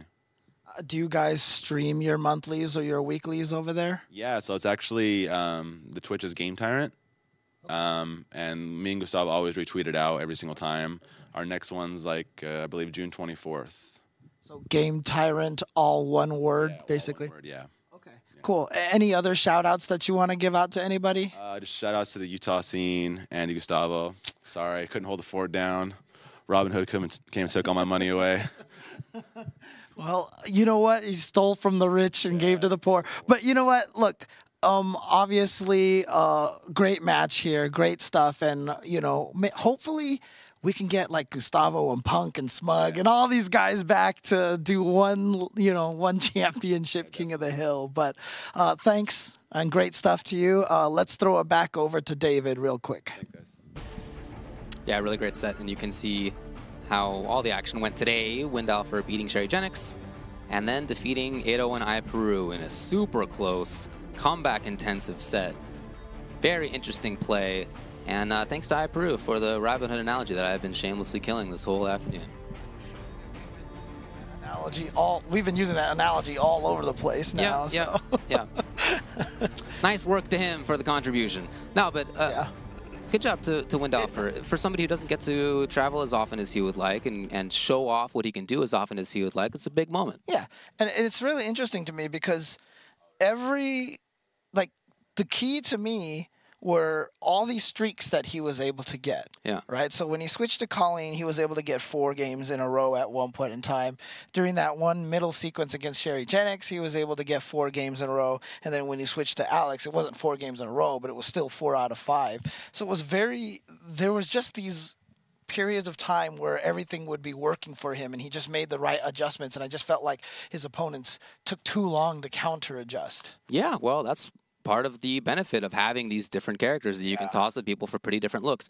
Each one of those characters, like we said, pretty rare. You don't see them at a high level very often, but they all have quite different, you know, tool sets, right? Like they're not the same character for sure. There's some of the weirder characters in the game, in fact. So that is tough to just sort of, as the opponent, you've gotten used to seeing, you know, some things, and all of a sudden you got to change just like that. Whereas if you're the person who is making that switch, as long as you're, you know, comfortable and strong with both characters, you know as soon as you pick the character, like this is my game plan. I know it. Exactly. All right, so you have sort of the step up a little bit when it comes to that. And I love, you know, I talked about at the 8 and 6 when he switched to Alex, you know, how I said that was kind of a brave moment. And I love the fact that when you talk to him, he was like, all or nothing now, all or nothing moment. And it worked out perfectly for him. He was right. So, And you know what?